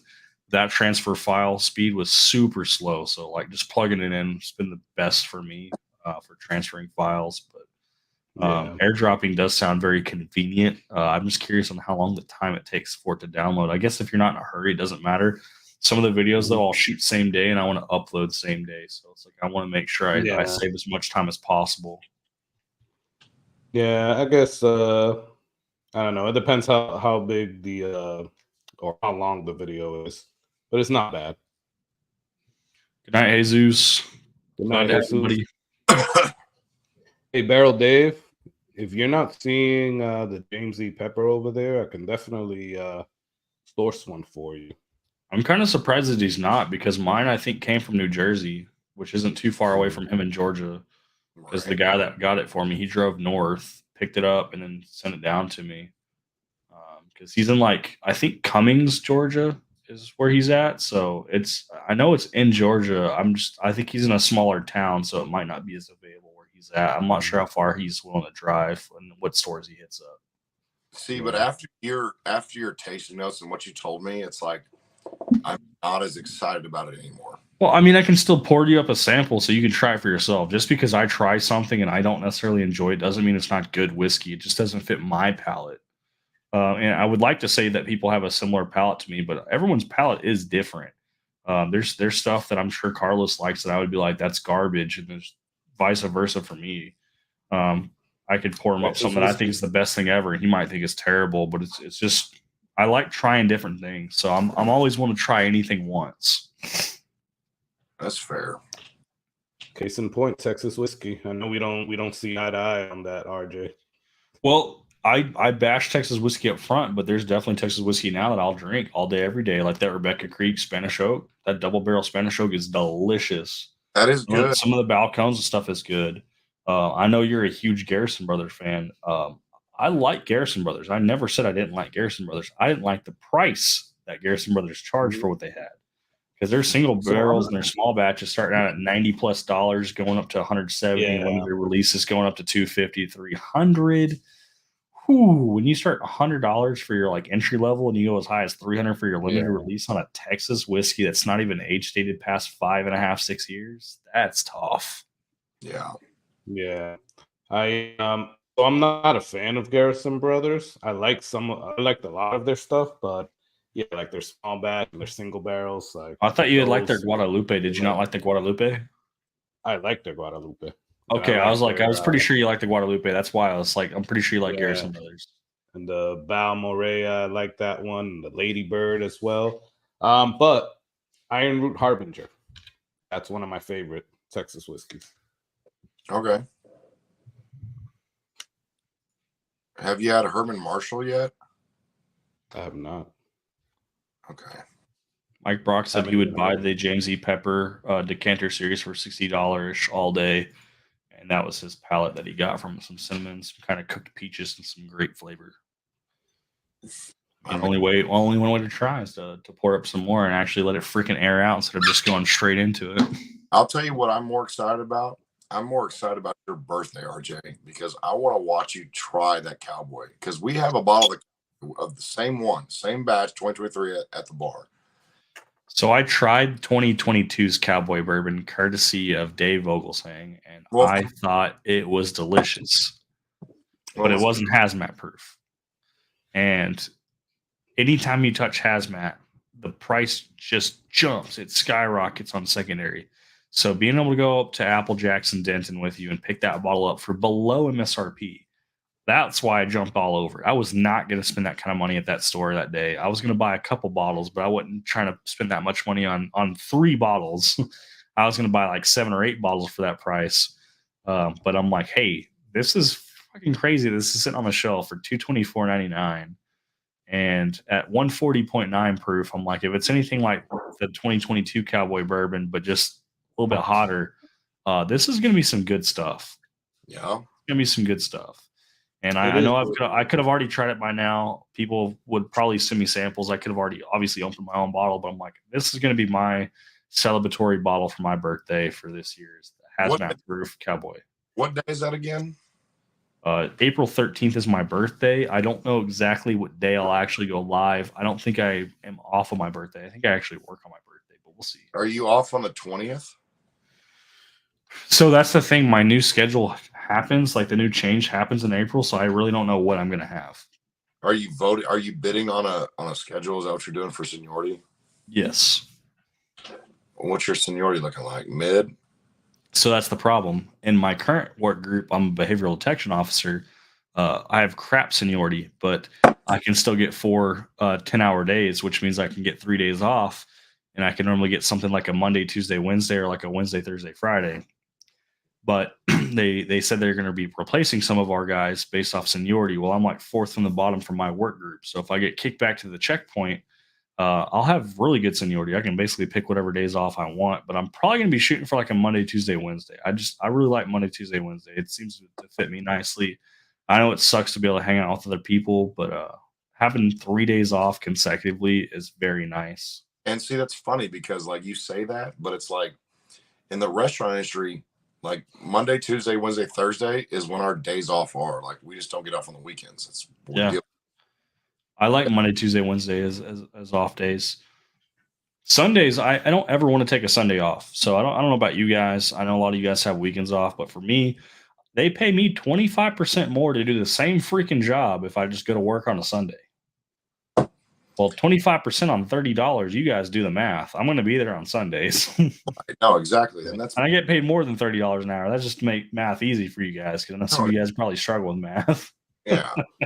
That's like, Mhm. for me, like, my stipulations on Sundays, obviously, my beliefs and my faith, so I'll always work the late nights. But if I work the late nights, Monday, Tuesday, or a Tuesday, Wednesday for me is fucking solid. Like, I have no problem doing a late night Sunday and then doing an open and getting out of there at 5 o'clock. And now I've got days off. So, like, I'll take it all day.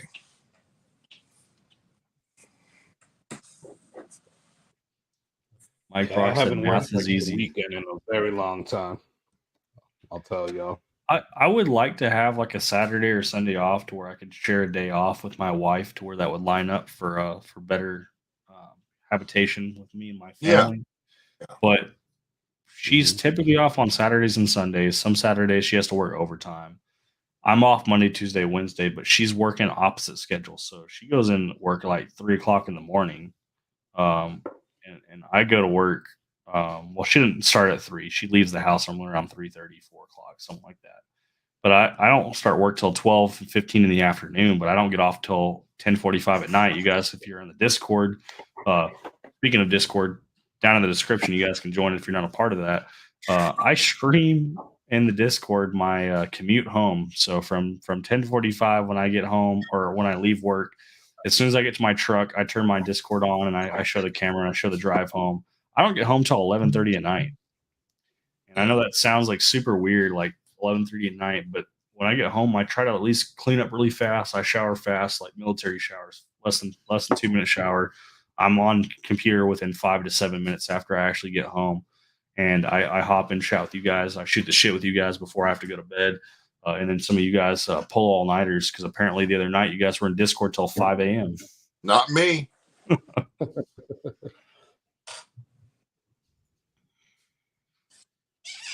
Not me, definitely. But that's 'cause I've got easier workload. Like, we're not open yet. So, like, I'm just doing a bunch of computer work and having conversations. Like, I might actually have to run anything right now. So. Daryl Dave's trying to shoot some wisdom, saying focus on the cohabitation schedule from an old man trying to take a day off with the spouse, with the wife. Yeah, I'm hoping that becomes more prevalent. Ideally, I'm thinking Thursday, Friday, Saturday, but that's Yep. gonna be tough because a lot of people like that schedule. For me, if I could get Thursday, Friday, Saturday, that would be ideal because there's gonna be some Saturdays where she has to work for overtime. Well, I'm gonna be off Saturdays, so that covers it. But she's only works like one Saturday a month at most. So that means 3 of the Saturdays every single month, they're gonna be able to spend time with my wife, and that would be really cool. But the having Monday, Tuesday, Wednesday is perfect for me because I watch my son Monday, Tuesday, Wednesday. My mom watches some Thursday, Friday, and my wife watches some Saturday, Sunday. Off chance that she has to work Saturday, the grandparents on her side get to watch. My father and mother-in-law are able to watch my son. So we're not paying for childcare right now, which is having the opposite schedule works out because childcare is expensive, guys. Yes. Oh yeah, definitely is. Carlos, with all your wisdom, because you just turned What 50. happened? I said, with all your wisdom, you turned 55. So, can you give us some insight on how you make that work? Especially because you have kids the same age as me. Mm-hmm. What could you recommend? I'll make what work? The schedules? Yeah. Well, we're lucky enough that right now, both me and my wife work from home, right? So with both our jobs, they're pretty flexible. That might change, who knows? But they're pretty flexible right now, and we just do stuff around the kid's schedule. Honestly, I take my son in the morning. She takes my other son in the morning. I pick up my older son in the afternoon, and I make sure I don't have any meetings or calls during that time. And when I'm traveling, she's getting him. So you just make it work. That's really it.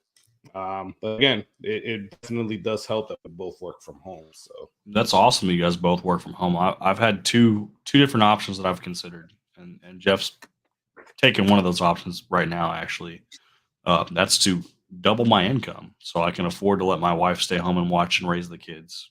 That's honestly goal number one, to let her be a mom, let her enjoy life, spend time with the kids. And then option number two was to find a job that was comparable to what I do, which I can absolutely do, still stay federal service and work remotely. Unfortunately, it would probably be IT. Uh, I really love being on the computer, but when it's my job and I use it as a hobby, now it becomes pressure because if I'm working on the computer, but I'm also trying to like game on the computer and I'm trying to run a YouTube channel, which is like honestly a second job. Like I still treat this as a hobby. I'm not making money from this, but I find it fun and entertaining. But there's still a lot of work that goes into it that people don't see behind the scenes. It Yeah. is tough to say that I would want to do an IT job, but an IT job is kind of the only thing that would give me the opportunity to one, double or even triple my salary and work from home. But I would have to basically own my own business and I'd have to like, I wouldn't have to take any like college or extra courses or anything, but I would definitely need some extra training from some of my buddies that do IT work because I don't speak code like they do. They can literally start talking like different like chains and codes that like none of us would understand except for maybe Barrel Dave because of his work career. And I think it would take literally that level for me to make the money that my buddy's making now because he owns his own business and he contracts himself out. He's making about 240 to $300,000 a year. Which if I was making that and I was working from home like him, the problem is he's not putting in 40 hours a week. He's putting in 60 to 70 hours a week to maintain that contract. So he's working more, but he's also making so much, but he's at home, but he's still tied up. So it's one of those things where it's like there's some trade-offs to it for sure. Yeah. No, I that's actually my next step is, when I take over in 6 months, I'm on call again. I'm on call 24/7. That's part of my role. But it It's literally, kind of why I'm hoping that you have some more businesses because as a general manager, you will not just be working that one restaurant. You'll be in charge of all of them, which means you might have to travel to the other locations when you have them open, which is kind of why I'm hoping that you have one that's down here in the Arlington, Mansfield area so I can come see you because being on call, it's going to happen, man. Like you're going to have to go put out fires. It's going to suck, but it'll also be fun because you'll be able to not just have the work group that you have because you already said your staff's going to be the biggest you've ever had. yeah. That's one location. When you have 3 and 4 locations, your staff just triples and quadruples. It'll be fun, man. Like it'll be Yeah. awesome. You'll have so many new people to talk to, Oh yeah. And that's new relationships, everything. I mean, that's kind of why I did this, why I left UPS. I mean, UPS, sure. Was I making, $115,000 a year plus free insurance? And it was great. Made more money than I ever thought I'd make, sure. But like, there was no interaction with people. Like, yeah, you deal with people sometime day to day, but like at the end of the day, you're doing all your pickups. Like it's an empty dock with no one there and you're just picking shit up. You don't speak to anybody. And when you get in, you just leave, right? So that's ultimately why I came back to restaurants because I love being around people. I love speaking to people, communicating with them, hearing their stories and stuff. Why do you think I work at the airport? I know. I'm around so many people. Oh, I know. And I knew that from the minute I met you. I love people. I love people. I hate people, but I love people. Exactly. But you come to that episode of, okay, cool. What's the next step in your career, right? Well, the next step for me is taking over in 6 months. All right, cool. What's my next step in a year? Okay. Now we're talking district operator. Now we're talking three stores. Now I'm no longer on 24/7 call. I'm mandated to turn my business phone off for 2 days. So now I have a full 2 days of no contact, no communication, no worries. If it can't be handled by the GM, it's got to go to the investors because the DO's off. So to me, you're talking about 2.5 times my salary with 2 days off guaranteed. I'll take that. Well, what's the next step? Now you're an owner. Now you're an investor. Now you're at the big game. So now you're making that money that you're talking about, 253. You're involved, but you're not involved like physically anymore. You're stepping back and watching. Yeah, but now you've got Yeah. a phone that stays on 365 days a year. So I topped off again with some more Jamesy Pepper, and Mike Brock had made a comment, and I'm going to agree with some of his comment. Okay. The finish he's getting is a medium to long vanilla note. I do get that. Some nutmeg or allspice. I do get some nutmeg, and the allspice, I get some baking spice for sure. He says there's a citrus note that he can't put his finger on it, but he's ruling out lemon or lime. I don't quite have a citrus note to it. If I do, it's probably on the side of an apple, like a Granny Smith apple, almost a little bit sweeter, similar to an orange. But I don't really get a citrus flavor. The I, medium to long vanilla finish, I'm definitely pulling. you know what I'm getting from this? Deliciousness because it's freaking awesome. It's freaking good. Like I'm really impressed by you guys. Like I really am. Like for you to be able to pull those notes, and I can pull those notes from BTAC all day. From You BTAC, grab my sheet so I don't forget how I do this. you better not. Like BTAC, I can do it all day. But like when it comes to going to everything else, it's like either it's good or it's not good. So what So are you my doing right little now? my official review sheet that I have 4 questions that we're going to try to do for video formats. First question, do I like it? Yes. We're trying to make this simplistic so like new people who watch the channel can actually enjoy this. Would I buy this? Also, yes. Price I'd be willing to pay. I would pay around $60 for this, like Mike Brock said. He said at $60 he'd buy this all day, every day. The fourth question sounds very similar to the third question, but it's mainly referring to secondary without using the term secondary. And that's what's the most I would pay for a bottle of this. Well, the answer is what I actually paid for this bottle, which was $75. It took $75 for it to come to my doorstep. I think this is a sub $100 bottle, but I think it's one of those whiskeys that hits in that top range. When the top range, I'd say for best value versus quality is $60 to $80, and $75 is that threshold. So yes, I like it. Yes, I would buy it. $60 all day, every day. 75 is my top dollar. Carlos, Sure. Yo, what's your take on it? what, on James C. Pepper? I haven't had it yet. Really? I thought you already had it. I have it, but I haven't popped the bottle. And I was actually going to say that you guys are making me want to go pop that. I was going to pop it for a review. I think next week I was going to do that. I was going to do it for review in the future too, but Mike Brock posted in my Discord that he was going to open it today. So I said, fuck it, I'm opening mine today too. I'm going to do a review on the live. I mean, if you pop it, I'll take another Jack Sinatra. And for our true fans who are here at 11 o'clock at night, 1 o'clock your time, I'll do another giveaway. I'm not going to force Carlos to pop it. It's for his review video. I'm not either. And if you want to do that, I will be in that video saying if you don't smash the like button, you drink Bud Light and Fireball. I'm not going to pop it right now, though. Well, I would love you to do that, Jeff. I'm not going to pop it just because, I'm not trying to drink too much tonight. Why do you think I broke out the sample so I could continue drinking but still not drink heavy? Yeah, that's the thing. Like, I didn't pop it. We were talking about the Guadalupe. I got it in my Glen Knapp, but before that, I was doing the Buckner's 13. So let's talk about all the pours I've had tonight. I've had Barman 1873 by Coors, a George Dickel single barrel hand select barrel pick, Okay.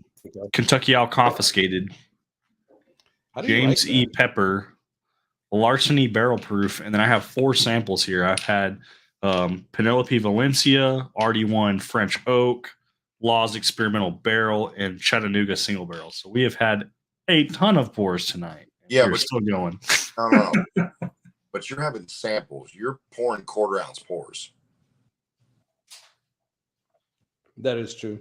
Because I still saw a lot of liquid in those sample bottles out there. Oh yeah. Like this one, I think it's halfway. Yeah, he's not pouring to that. Speaking of samples and doing pours, we're going to grab a fresh Glencairn, if we can English, And this will be the last pour for the night. We're going to pour up some George T. Stagg 2023. Nice. Really? That's what we're doing right now? Wow. Courtesy of Victor from the Whiskey Panda, we have a BTAC sample of George T. All right, Stagg screw it. 2023. Stagg, let's do it.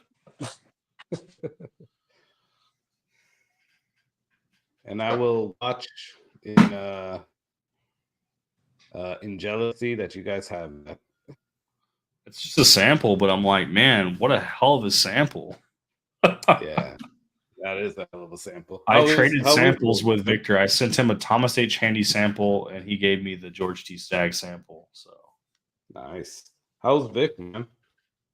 Haven't he's talked doing to him in a well. He was while. actually in chat earlier. He's not like prominent. He's not face on the screen anymore because of work, but he's still in the background. He still texts me, so we still communicate.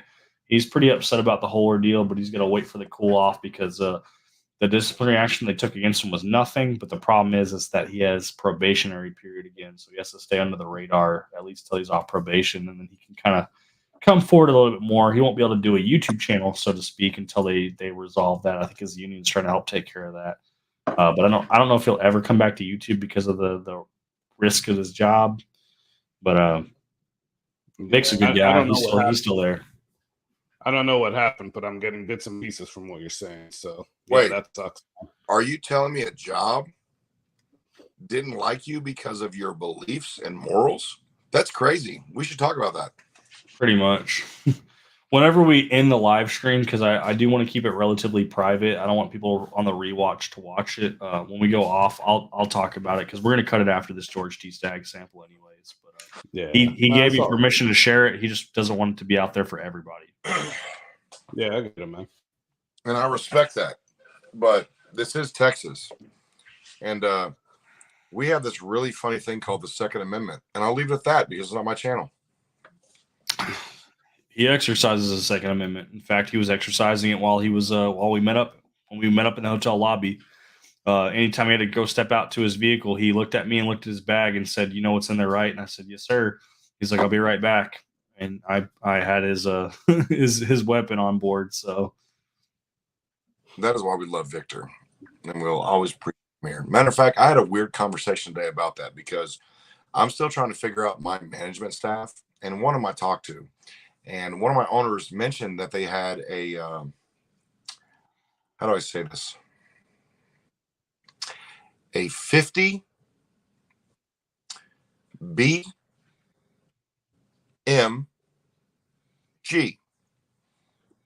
And I was like, I would love to be a part of that sometime, sir. And he goes, we have plans doing it next month. I was like, thank you, sir.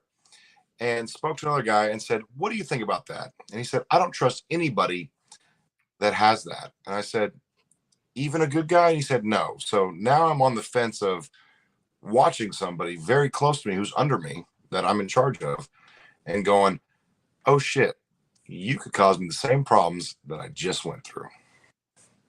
speaking of 50 caliber, my wife had given me the green light for a 50 AE. Shut up. Shut up. Stop talking. Stop talking. We're on YouTube. I don't want to get you offended. In Discord, though, we will address this because I have a reference for that I cannot say even if we were on YouTube. The last thing I'm going to say, though, is You're gold plated. Shut up. I'm buying a box. I don't care. I want it. I've been looking for gold plated and tire striped. Both of those were green light buys. Nice. $2,400 to $3,000 though. We'll find one eventually, and I'm gonna have one as a desk ornament. It'll be awesome. It'll be a great paperweight. You'll have 900 of it in a month and a half. So It'll be a paperweight. It'll be a nice hole punch. RJ, I'm so envious of you right now. It's not even funny. That has been my top 3 dream items that I would love to purchase and own in my entire life. Oh my goodness. Mike Brock said not as good as Maker Mark Accelerator Russell's Reserve Single Rick House. This George T. Stagg sample is just freaking delicious. There's so much going on. I'm a huge Stagg fan, so let's start with that. When you're talking high proof and the sweet Buffalo Trace tasting notes, George T. Stagg just does it, but a little bit smoother. Dude, it's so unique. I really wanted a bottle of this, but I haven't had the opportunity to buy it at a reasonable price. I was so blessed that I was able to get my first BTAC bottle at Thomas H. Handy for $189.99 from a mom and pop store. When I just walked in just to buy some energy drinks, she sold it to me for that price. And it is so freaking delicious. But being able to have the chance at George T. Stagg would also be cool. I'm hoping that next year they actually do get some of the higher allocated Buffalo Trace antique collections. I didn't even think they were going to get antique collections. So the Thomas H. Handy was already a huge surprise because I thought, they're a smaller volume store. They're not going to get the big allocated stuff. Thomas H. Handy's a freaking home run hitter. And I hugged her. I hugged on her. I was like, can I hug you? And she handed me the bottle and she let me hug her. Well, I'll tell you what, awesome, man. RJ, with the amount of sales, because we're literally multiplying volume of purchase by 3, 10, 11, 12, 13, 14 times what I was doing at my former employer. We have a really good chance of making Applejacks really happy with us. So it is a possibility. If Applejacks can squeeze some crazy stuff for me, that would be awesome. I do want to say, though, if you do get a location down here in the Mansfield, Arlington area, I do want to hook you guys up and help you solidify that relationship with this mom and pop store that I use. There is a Specs that's right across the street from them, so you can use both Specs and you can use this mom and pop store. They have the stamp distribution. For the Specs, obviously, I think the mom and pop can. I just need to have the conversation with them because I would love to bring them business because they've done nothing but help me. If you can verify that, that can be huge because we can actually pump their sales. You're talking $46,000 a week. I just want to help them sell some of the shit that's on their shelf every single day that doesn't sell. Because when I go into liquor stores now, there's two ways that I go about it. And Carlos can probably attest to this too, because I know Carlos probably likes to support the local business too. I walk in and obviously I'm like, hey, what allocated bottles do you have that you're willing to sell me? That's for me. But then for them, I'm like, what do you have on your shelf that's like a Dusty that just doesn't freaking sell, that you can't get rid of, that you're trying to make room for something else that does sell? Because if freaking Grey Goose or Fireball or freaking whatever else sells off the shelf like on its own, but you got like this example, because this was a mom and pop store that's a veteran-owned store.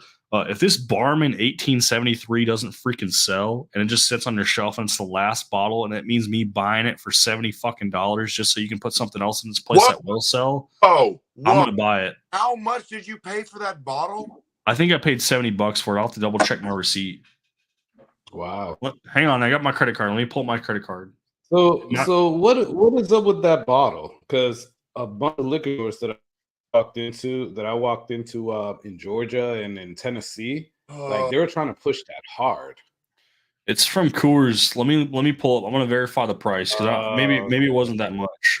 I know all about these bottles. I've been educated on them. Miller Coors is a close relationship with me.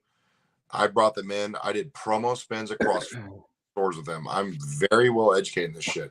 You paid $70 for that bottle? I'm trying to double check how much I paid because I'm really not sure. They better give you a Thomas H. Real Handy right now. Holy crap. He's given me some crazy stuff before, but I'm trying to figure out the price. I honestly don't even see the price on my phone for this. Dude, that is a $27 bottle. It definitely wasn't $27. I know I paid way more than that. That's for $27 your price?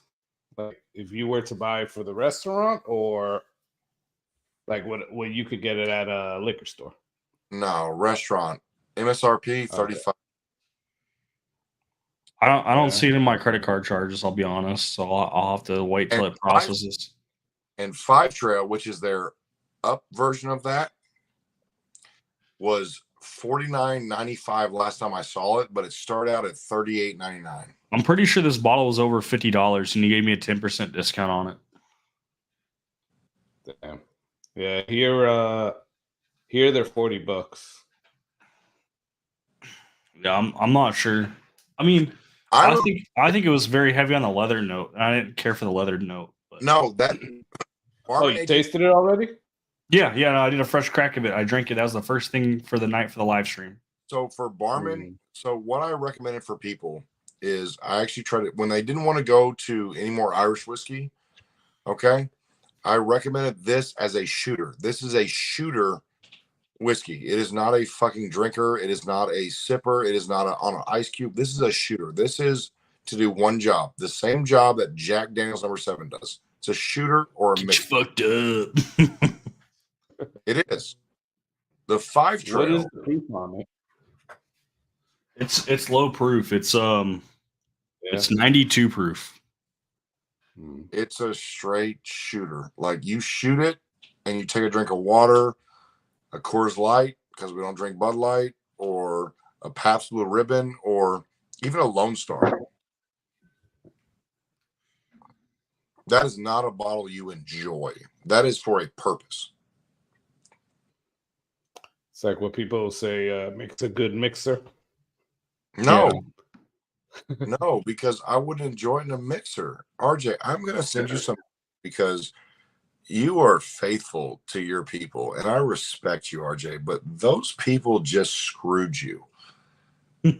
They really did. I know. I'll have to double check. I'm really not sure how much I actually paid for that.